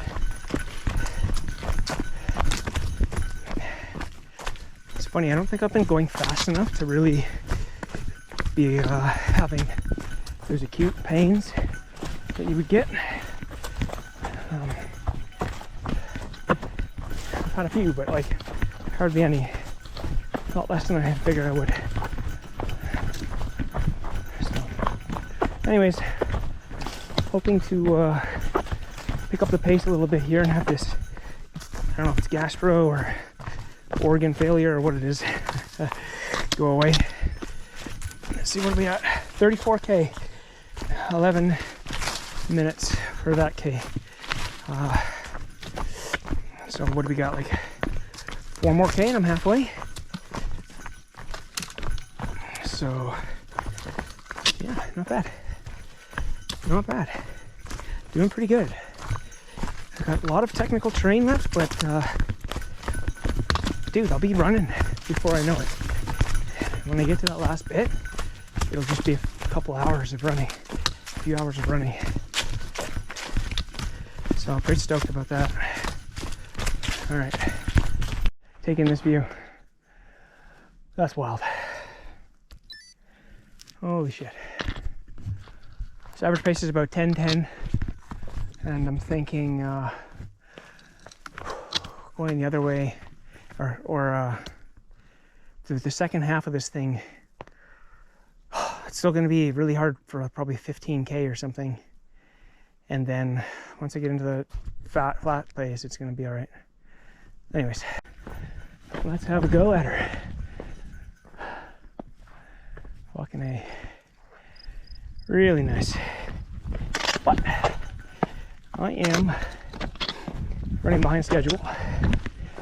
And therefore, Amanita muscaria, yellow kind. Yeah.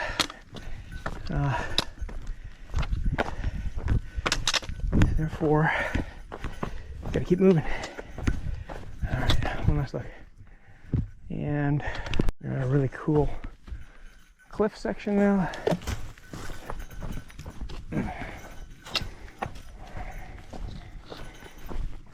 But you know what? You gotta say, like, where would I rather be? There are very few places that I can think of.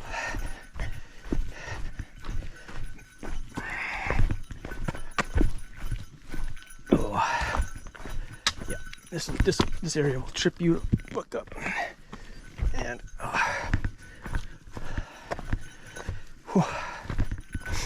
oh boy.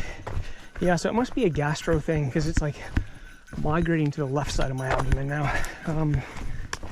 This is the thing, right? So it's probably going to be an easier half, the second half, because the mountain marathon is largely over. But the suffering marathon begins. So it's take it or leave it. Probably going to be about the same if I'm lucky. Could be faster if my body holds itself together here. Could be slower if it doesn't,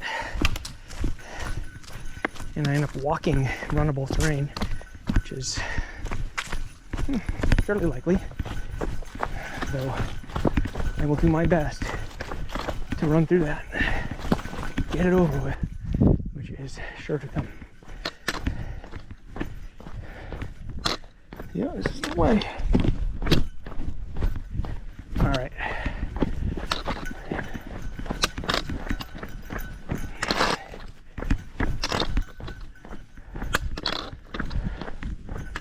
There's Bono. Give me something to work with here.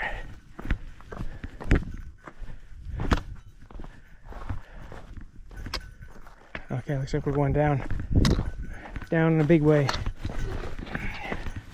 Probably end up at that lake there where I can do a refill.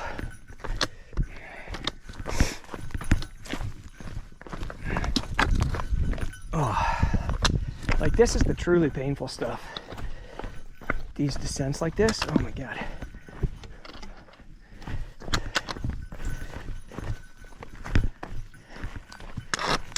It's like I can feel my toe on these.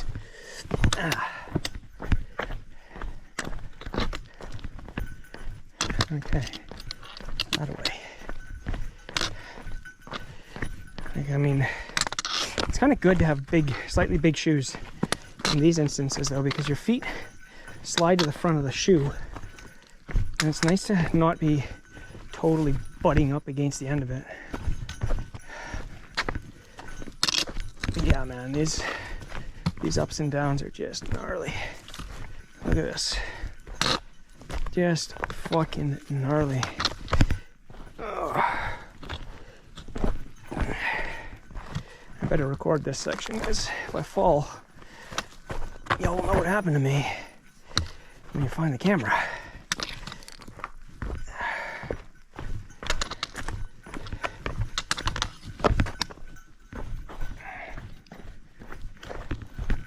Oh.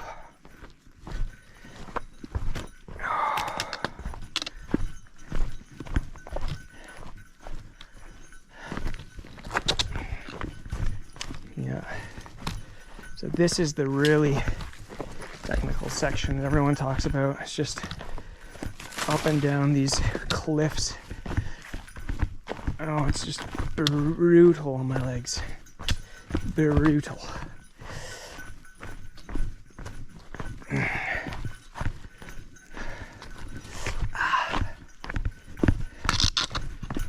legs are really starting to wear it now.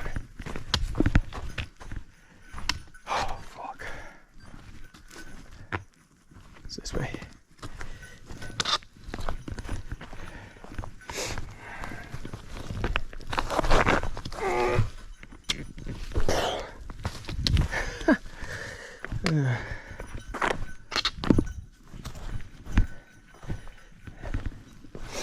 But you know what? This is good for the heart rate. Right? Help conserve some heart rate. To be honest, I don't even know how much that matters. I think over the course of a 14, 15, 16, 17, 18 hour event, that's a big deal. It matters a lot, but man, this is like really brutal on the legs. We are hiking this bad boy. And the thing I'm worried about is when the legs start to get really fatigued, they'll get clumsy. And clumsy legs means kicking rocks and tripping, rolling ankles, this sort of thing. Anyways,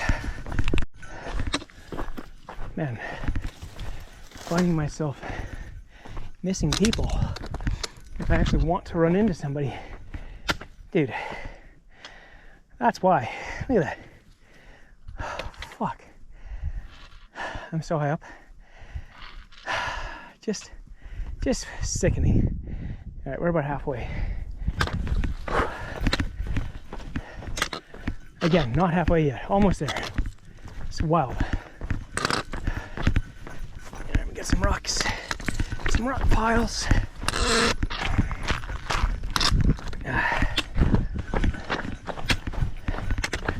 Semi-runnable terrain. And we're running up. Which way are we going? This way. See, I would not have guessed that.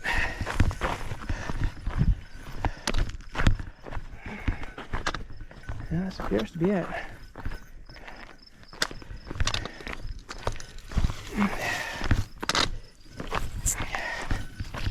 Yeah, I think the leg aches and fatigue are gonna come from this sort of shit. These descents, they're just so slow and arduous. Look at that little guy.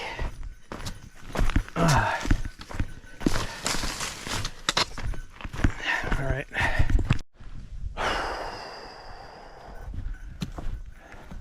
Four good habits. So quarterly, introduce a new good habit. And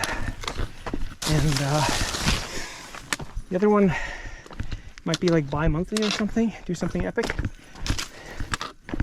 And I gotta say, I really want to take that to heart. Do that kind of shit. So clearly this would be a year-defining annual kind of event.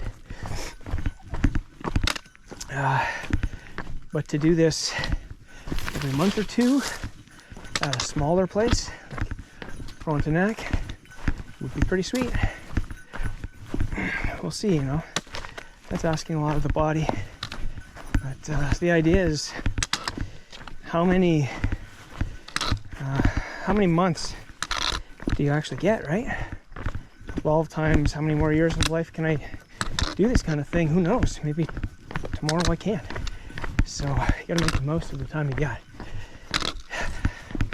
So if you can do epic shit every month, fucking A. And if you can do that for 20, 30 years, hell yeah, dude. That's a lot of epic shit getting done. So, yeah.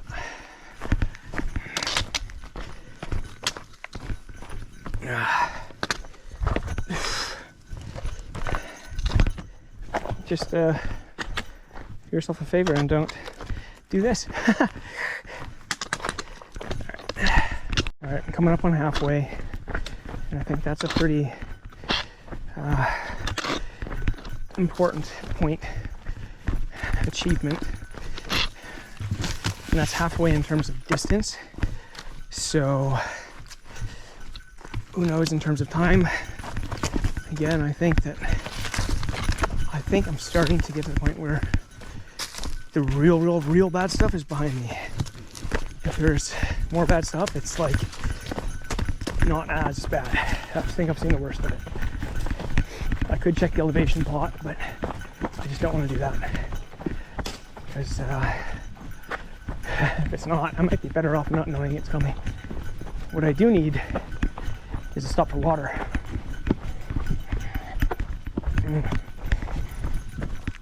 That's going to be required very soon. Well, this is cool, runnable section. Pain and suffering is definitely ebbing and flowing. You know, I keep saying that, but it can be really feel bad on these descents.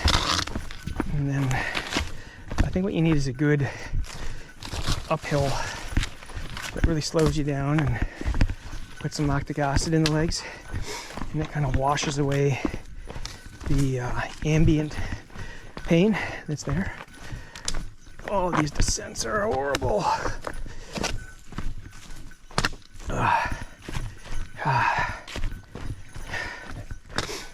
So when I stopped to take my sock off, because somehow something got inside my sock. I don't know how that happened, but when I did that, which was a whole bunch of faff because the shoes are running not locked, and everything is compression around that area. I did notice I had a huge blister starting on my heel and one on the side of my big toe. So I can only assume that the other foot, my left foot, is just as bad. They will pop eventually. And I didn't bring any first aid kit because I fucking forgot it like an idiot. Didn't even bring it in the car. Didn't pack it. That's what happens when you do things rushed. I was finishing work on Thursday and like, okay, gotta beat traffic. So driving across the top of Toronto, which, oh, it's the worst.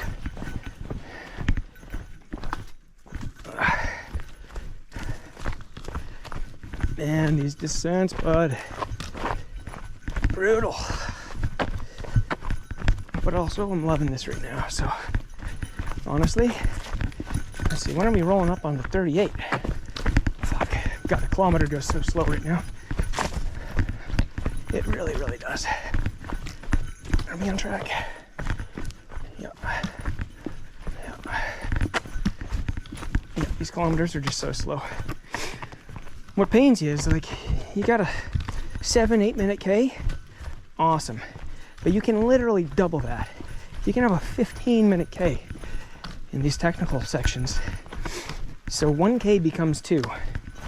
And it's not the same in terms of wear and tear on the legs, because we're talking about fighting gravity on the way down on these descents, and then fighting it on the way up.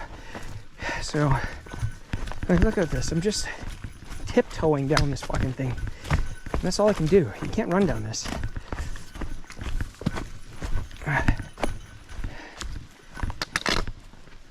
It's like slippery. Don't like it. Okay, I hear a stream, which means water.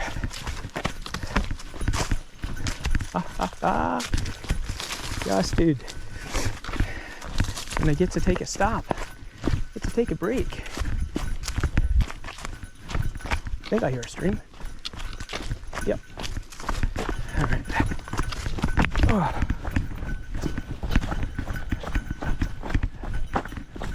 All right.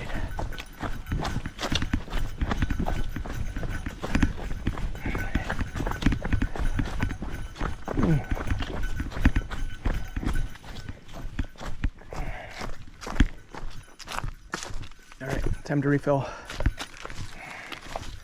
It's not the best place, but I don't care. Look at this. All right, sick. Okay, Feeling pretty good. Feeling pretty good. Just hoping for easy runnable trail. Like this so far is much better. No more mountains. No more.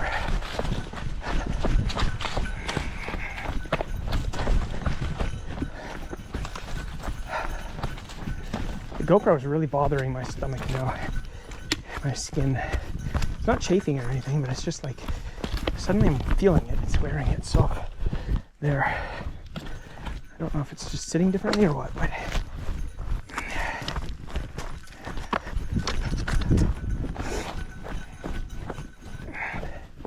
yeah, halfway, and I think halfway in terms of distance, and I think this will be a faster half.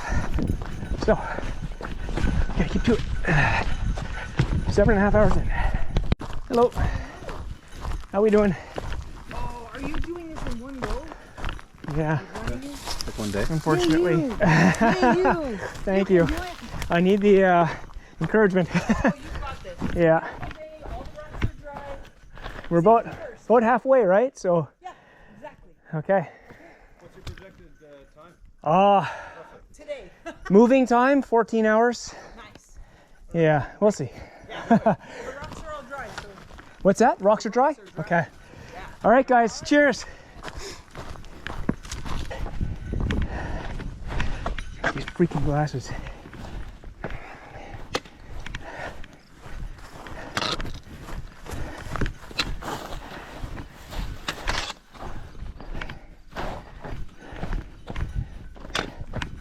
Well, it's really good to pass people and say hi. It does help with morale, for sure.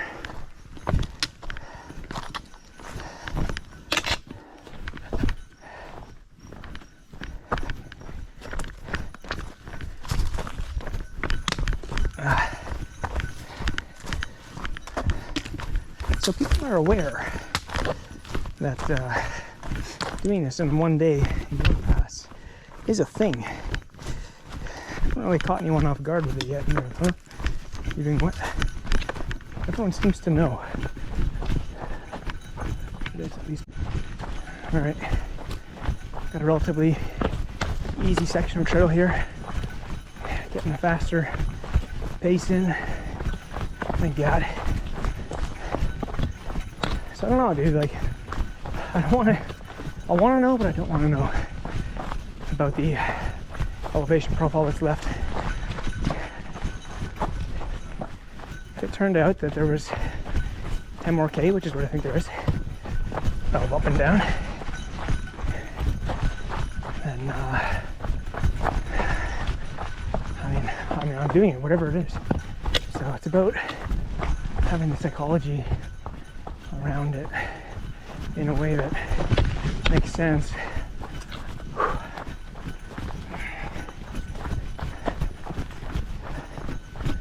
Anyways, I keep trucking along at this pace here, hopefully. Had a really runnable section here for a few hundred meters. Just loving it. Feels good to run. Feels really good.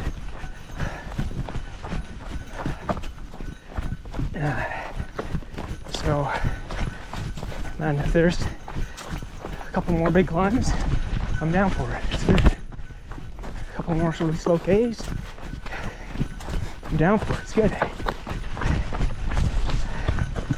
If there's 30K like this, fuck yeah, let's go. That I can handle. Easy peasy. It's kind of a cool spot.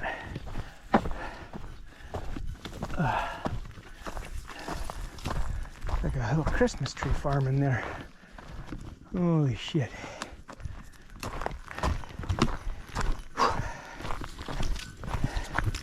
And more of it. Yeah. Honestly, you can't run through this. Not poles. Just get caught. Too narrow. Some things grabbing at you. Oh.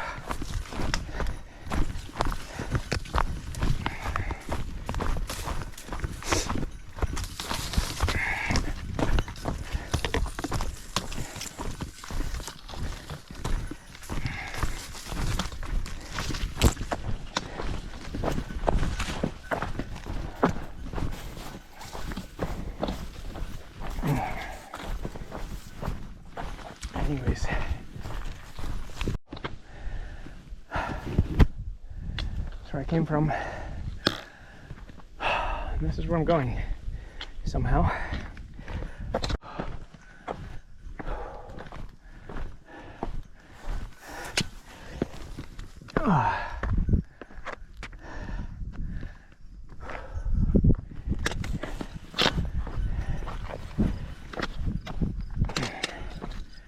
Alright. This looks like the way. There's a pile of rocks. Yeah. Garmin confirms. I mean, why would you not crawl all the way to the tippy top? Yep. Okay, well, I didn't need to go up this way. But I challenge anyone coming through to do the same. Oh, well, this looks fun. Alright.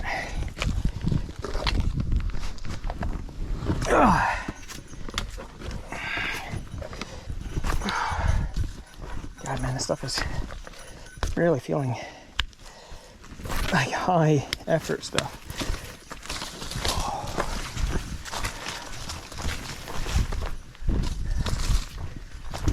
Well, that's ridiculous.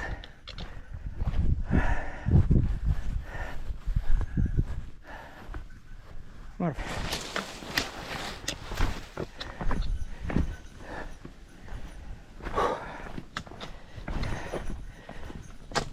oh, man.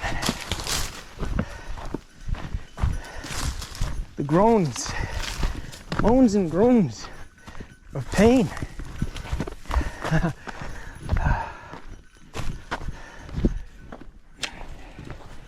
Yeah, we're just traversing the whole peak of this thing in a very windy way.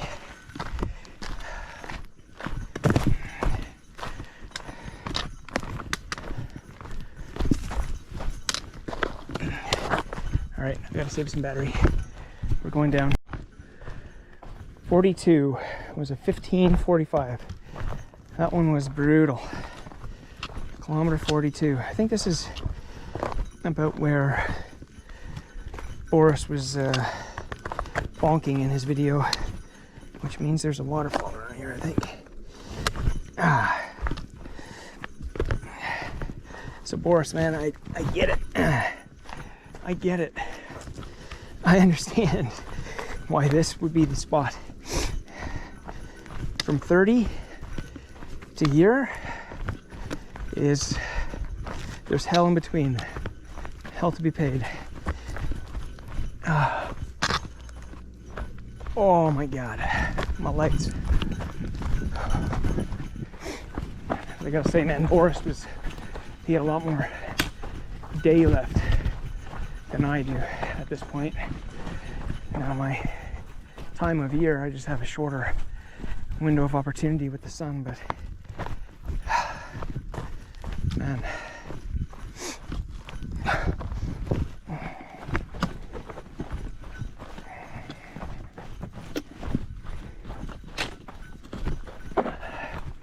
Haven't seen anyone for a while. Most hikers are at their campsites by this time. I might pass one or two more, but okay. So here's a pretty neat little spot on the descent.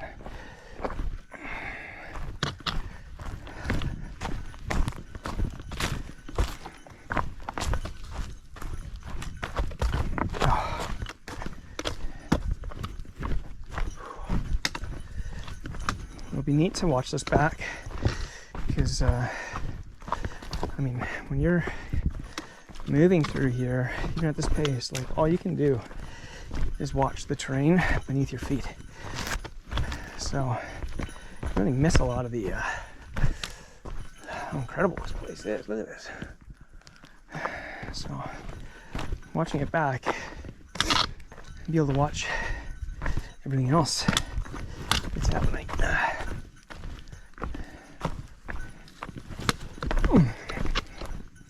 I can feel it, man. I'm coming up on easy Ks. There's gonna be some easy Ks eventually.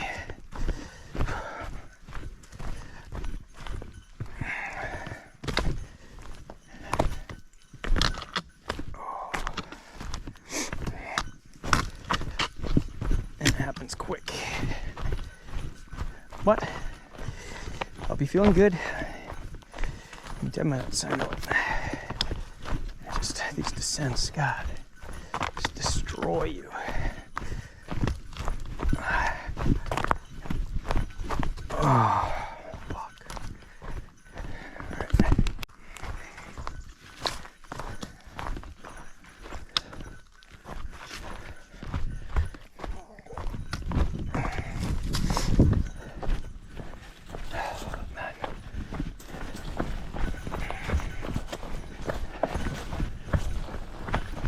Pretty soon it's all going to be runnable, right? I'm really glad that there was runnable sections amidst the mountain range. The elevation profile doesn't really play that out as much as there actually is.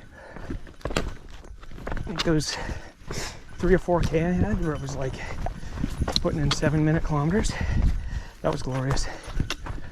And I can't wait to be able to do that again. Just gotta keep telling myself that we're getting there.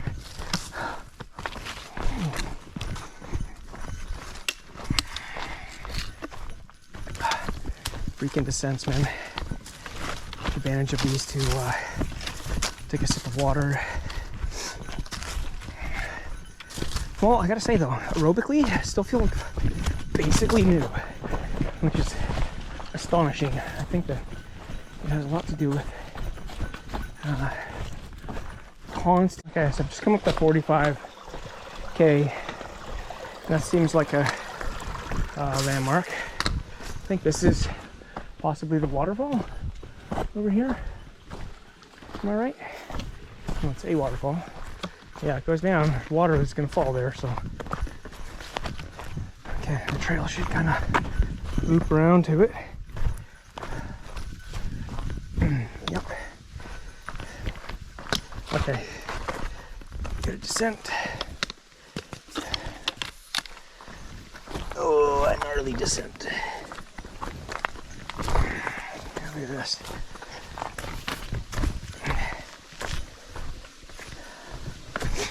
Yeah, 45K, so 31 more. They still, it's like the number does not go down. That's okay.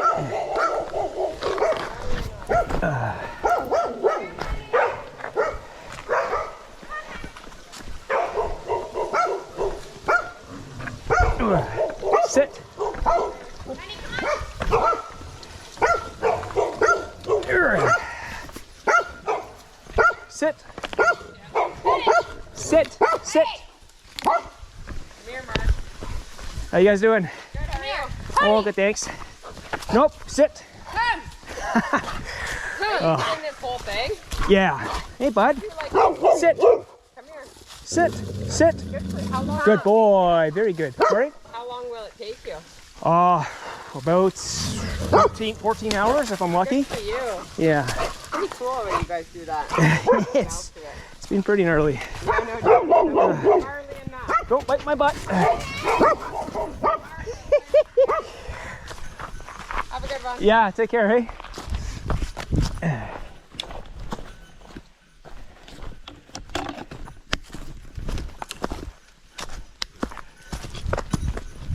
Ooh.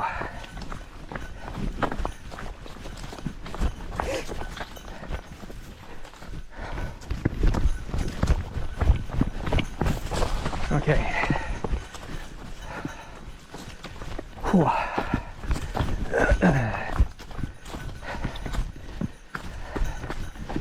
I think you're more likely to get bit by dogs on trails than bears or coyotes or wolves or anything wild. All right, well, that's cool. Didn't get to really see it very well. That was wrong. That's the scramble from Boris's video. 46K in. Holy fuck. Okay, so we have another mountain to do. Okay. I'm not even gonna film this. I'm just gonna trudge my way through it.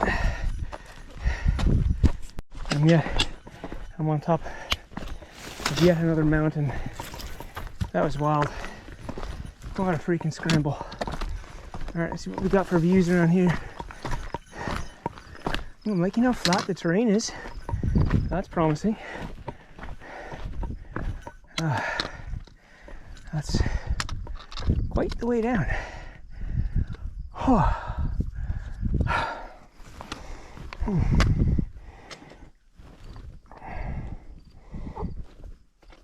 I gotta go through there. That looks pretty flat, so let's go. One super red tree down there. Okay. Alright. Back to it. Okay, so I'm still quite high up.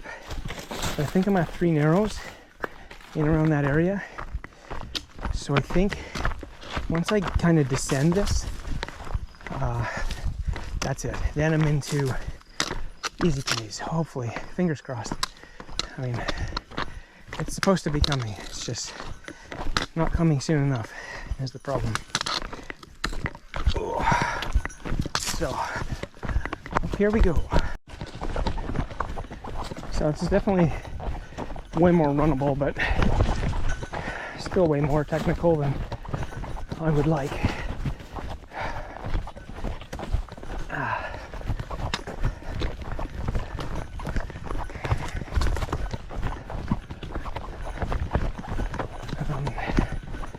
I'm at like 51 or 52K. So, big descent here. Great. Oh man. All right. Let's get a look at it. But I want to get home safely. So.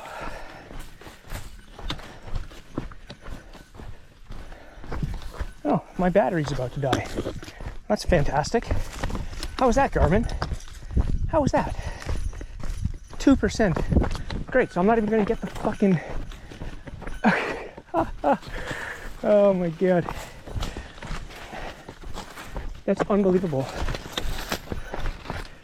So Garmin can't handle a, what, 10-hour affair here? I'm so confused.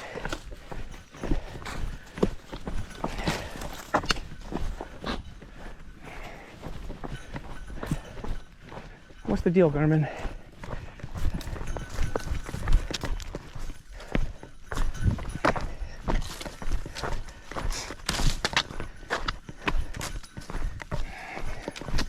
Well, I better pull up my phone.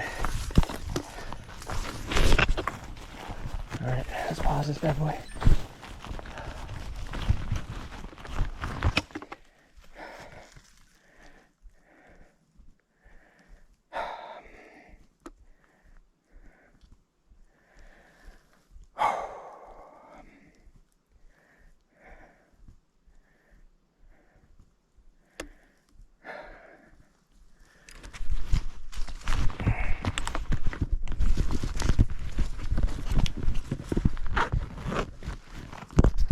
So I just started my Strava to get the rest of it. That's so ridiculous, Garmin. Is it because I was on the map? Like I need to know these things.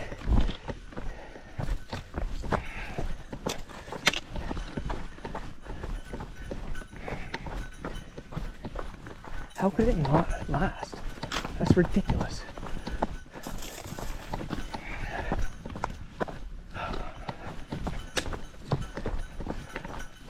And then it wants to go in a battery saver at 2%. What happened to 10%? Or 20? Why wait till 2? What are you talking about? Alright. Anyways. Jeez. Water access? Can you? No. Of course not.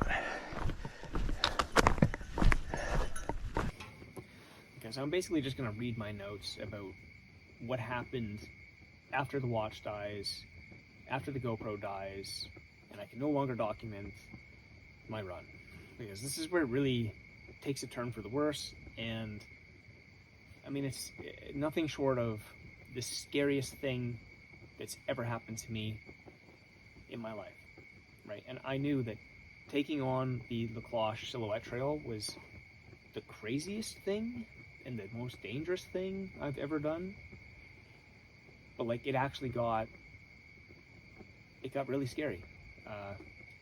I had a real adrenaline experience, nothing short of what happens when you nearly get into a car accident and you feel your heart rate go through the roof and your senses heighten, time dilates. Like, I had that at certain points where I was truly lost, right? The times where I lost the markers and didn't have a perceivable trail and actually got turned around, that's when it really like became real. So, all right, let me go over this. So the watch dies, and technically I'm navigationally blind at that point. I start the GPS recording on Strava. Okay, at that point I'm just thinking, I need to finish the GPS track of this run, or else I'm not going to get the segment, right? I'm still just kind of looking at it from like a egoic, competitive angle. So at that point, I am naively ignorant to the fact that I'm in danger, right? So the GoPro dies shortly thereafter, and I lose my ability to document the rest of the run. And I think it would have been helpful to have that companionship continue throughout that scary part of the run. But hey, it is what it is. And that's why I'm here doing this right now, is because I didn't get any footage of it. I couldn't document it, so I need to explain what happened, right? So it really becomes a race against time to get back to the campground before I run out of batteries to power my light sources, right? I've got 2 headlamps. The one is a cheap Amazon rechargeable headlamp, and I used it in the morning. Now typically I would get an hour and a half out of that headlamp on the setting that I used it at, and I think I used it for probably half of that. So I knew that I only had about 45 minutes worth of battery life on that particular headlamp. Now I also had a Petzl headlamp, and it had 3 AAA batteries in it, and I think some of them were dead or something, because it only lasted about an hour maybe at best. And I happened to have the actual Petzl lithium-ion rechargeable battery pack to put in there next, and thank God I did. But my expectation of that Petzl battery pack was that it wasn't going to last very long because the AAAs didn't, right? So it was really like a time crunch. Like, I really felt that time crunch. Luckily, that Petzl battery pack ended up lasting the rest of the run.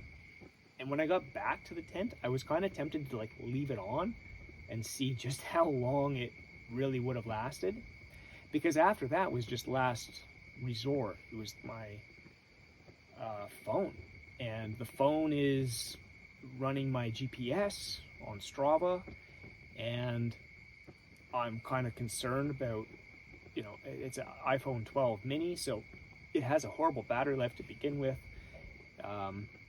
By the time I start the Strava on my phone, it's like maybe 60% battery.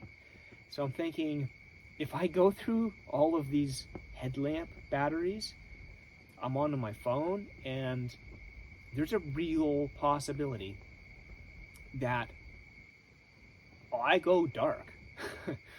I go dark. I don't make it out of the forest, out of the wilderness. Did I go dark?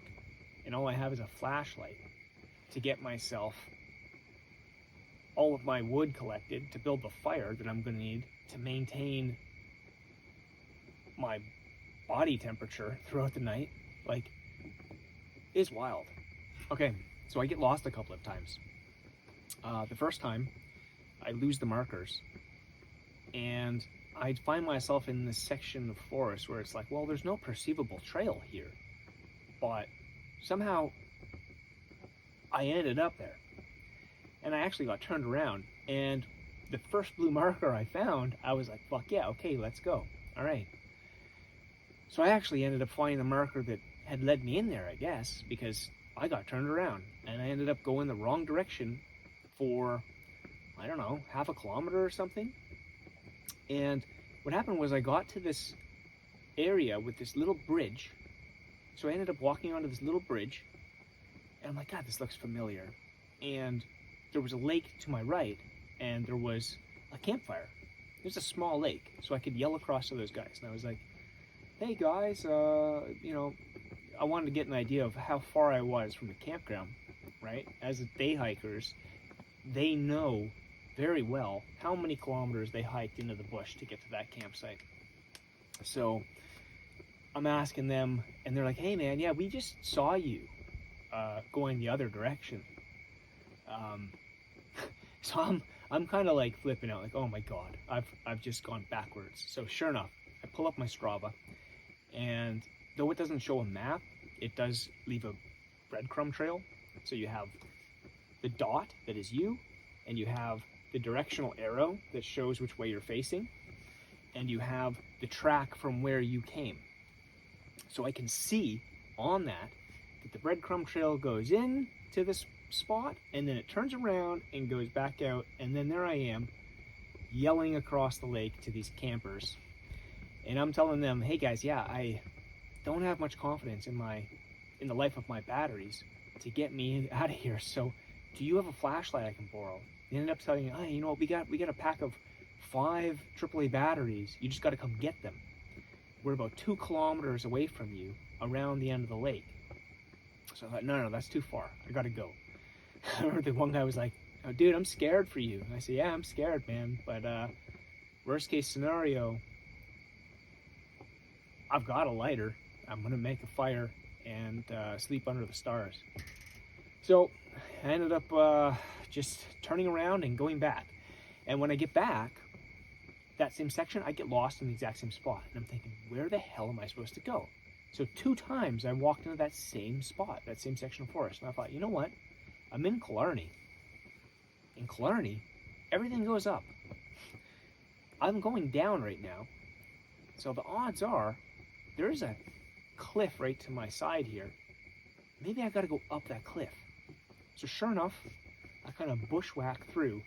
I get onto this rock surface. It's probably 20 feet above where I just was. And there it is. There's a blue marker. Now I'm back on track. I'm moving. And I found myself like talking to the forest, like, come on, give me a blue, give me a blue, give me a blue. Because there's honestly sections where you can go 100 meters and not see a blue marker. Like, it's kind of preposterous. Now, some of them are reflective, which I found incredibly useful, because those ones you could really see from far away. But those ones I think are older, because those are the ones that are diamond shaped with the little hiker on it. And quite a few of those that I saw were being consumed by the bark of the tree that they were pinned to. So there is that. The second time I get lost is at the pig portage. Now, I didn't know it was the pig portage at the time. It's just like the trail kind of comes out to this weird old, it looks like a stream bed that was running down a hill, or it's like a really haphazard rocky road. So I get out to this section, and I didn't know which way to go, because really it was an intersection. And so I try all the ways, right? I try across, and I'm like, no, this doesn't go anywhere at all. I noticed that quite quickly. So I go back to the road and I'm like, okay, I'm gonna go down the hill. So I go down the hill and I get to the bottom of the hill, and let's call it a mountain actually. I get to the bottom of the mountain and there's a lake there, and then I see oink oink or something written on this sign that's on a tree there, and I can see, okay, it's a portage. I'm like, this is the pig. This is the pig. I've heard a lot about the pig. In fact, my brother-in-law Chris told me that the pig is maybe like one of the first real climbs that you do when you're doing the trail clockwise as a hiker. So I thought, okay, you know what? You know where I gotta go is I gotta go up. I gotta go up over the trail. But I think before I did that, when I got back to that intersection where I came out of, I tried going back in just to make sure. And then I tried going across again just to make sure. I really wanted to like rule those directions out. And there it was. Okay, I gotta go up. So now I'm going up this mountain, and it's like never ending, and there's just no blue marker there. There's nothing. And I think it's like supposed to be just obvious that, oh, you're on the trail, but like it's really not. There should be some sort of blue marker. I think at some point I actually turned around and looked down the hill to see if there was any blue markers. And by the way, that's an amazing way to make sure that you are on the right trail, because I don't know if it was doing it in reverse that was the reason for this, but like there seemed to be way more markers going in the clockwise direction than in the counterclockwise direction. So I don't see it. If I'm on the trail and I think it's the right trail and I don't see a blue marker for a while, I would often turn around and have a look.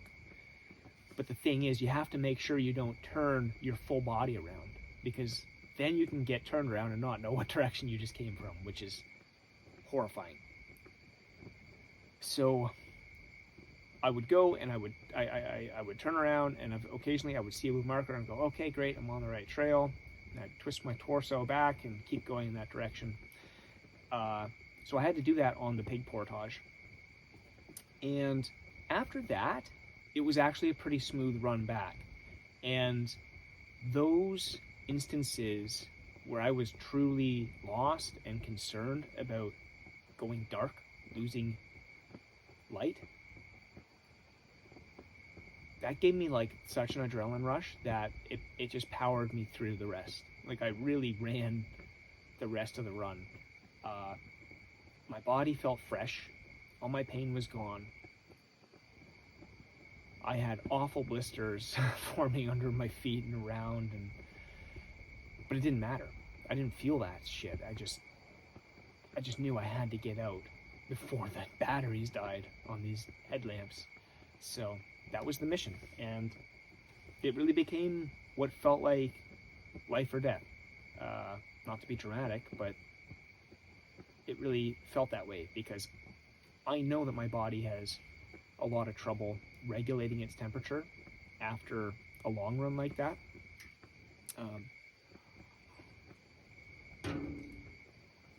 And I actually had stopped to get water at some point. This may have been before the GoPro died, or might have been just after. And what happened was that 5 minutes that I had stopped was enough for a chill to already start. And as I got running, it went away, and I knew, okay, when this run is over, I'm gonna have some deep chills set in. I'm gonna shiver uncontrollably, and I'm gonna have to be warm.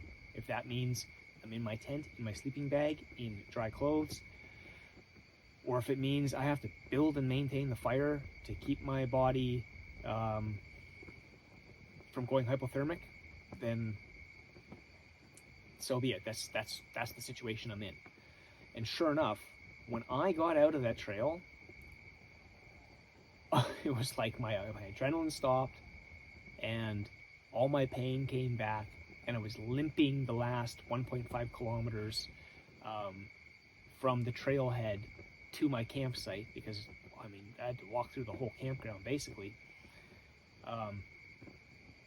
I'm like starting to limp, and I'm starting to shiver, like a deep shiver, like you just got out of a frozen lake and it's like -30, like really uncontrollable shivers. And I get over the hill, because there's this hill that's before my campsite, and I see the reflectors on my car from a distance, and I literally started crying. Like, I was like tears of joy. I was in so much pain, and I'm shivering, and I'm just like, when I get to that car, I get some fresh clothes on, and I get in that tent, like, everything's gonna be all right. So yeah, I get there, I change my clothes, and get in my sleeping bag, and I spend the next probably 4 hours basically not sleeping at all, but in a deep shiver and sweating profusely simultaneously. Very strange. Anyways, I don't know why that is. It's just part of this for me, I guess. If you have any insight, I'd love to hear what would cause that exactly, that lack of ability to thermoregulate. Yeah, so that's it. It was one of the most amazing and beautiful and exciting adventures, expeditions, I'd like to say, I've ever been on. And I can't wait to do it again. But it was also the most dangerous and risky thing I've ever done. And it actually went quite bad in the end. Like, it really could have gone either way there. Or so I thought, anyways. Really, I think I had enough battery that I could have been lost for maybe another hour and a half or something before I went dark. And so yeah, that's it. Okay, so that's my run at the Cloche Silhouette Trail in Killarney Provincial Park. It's amazing. Don't think that this footage I shot or that anyone else has does it any justice, because it just can't. You can't capture that experience with a GoPro or any camera for that matter. So, all right.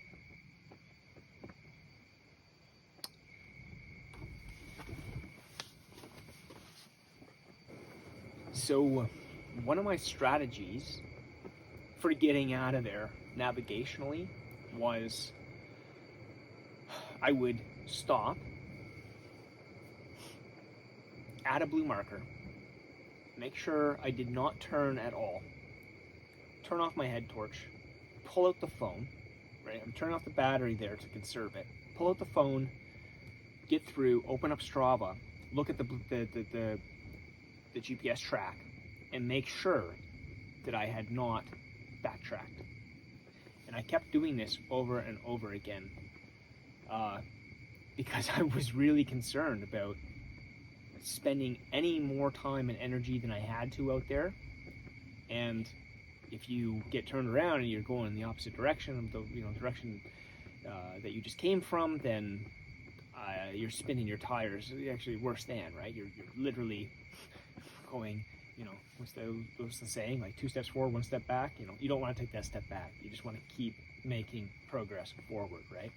So that was a really useful strategy. Having the Strava breadcrumb was like invaluable. Really, it's one of the reasons I got out of there the way I did. So thank you, Strava.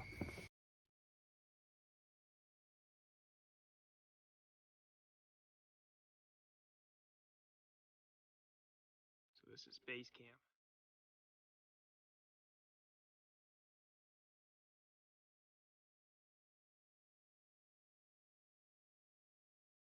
Pretty cool.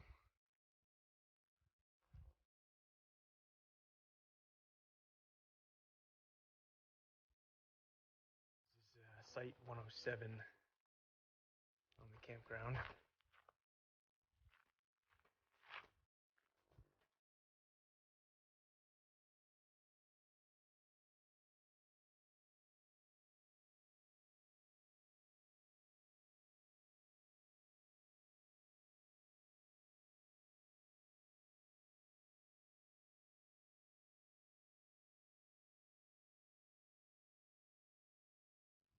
6:40 p.m.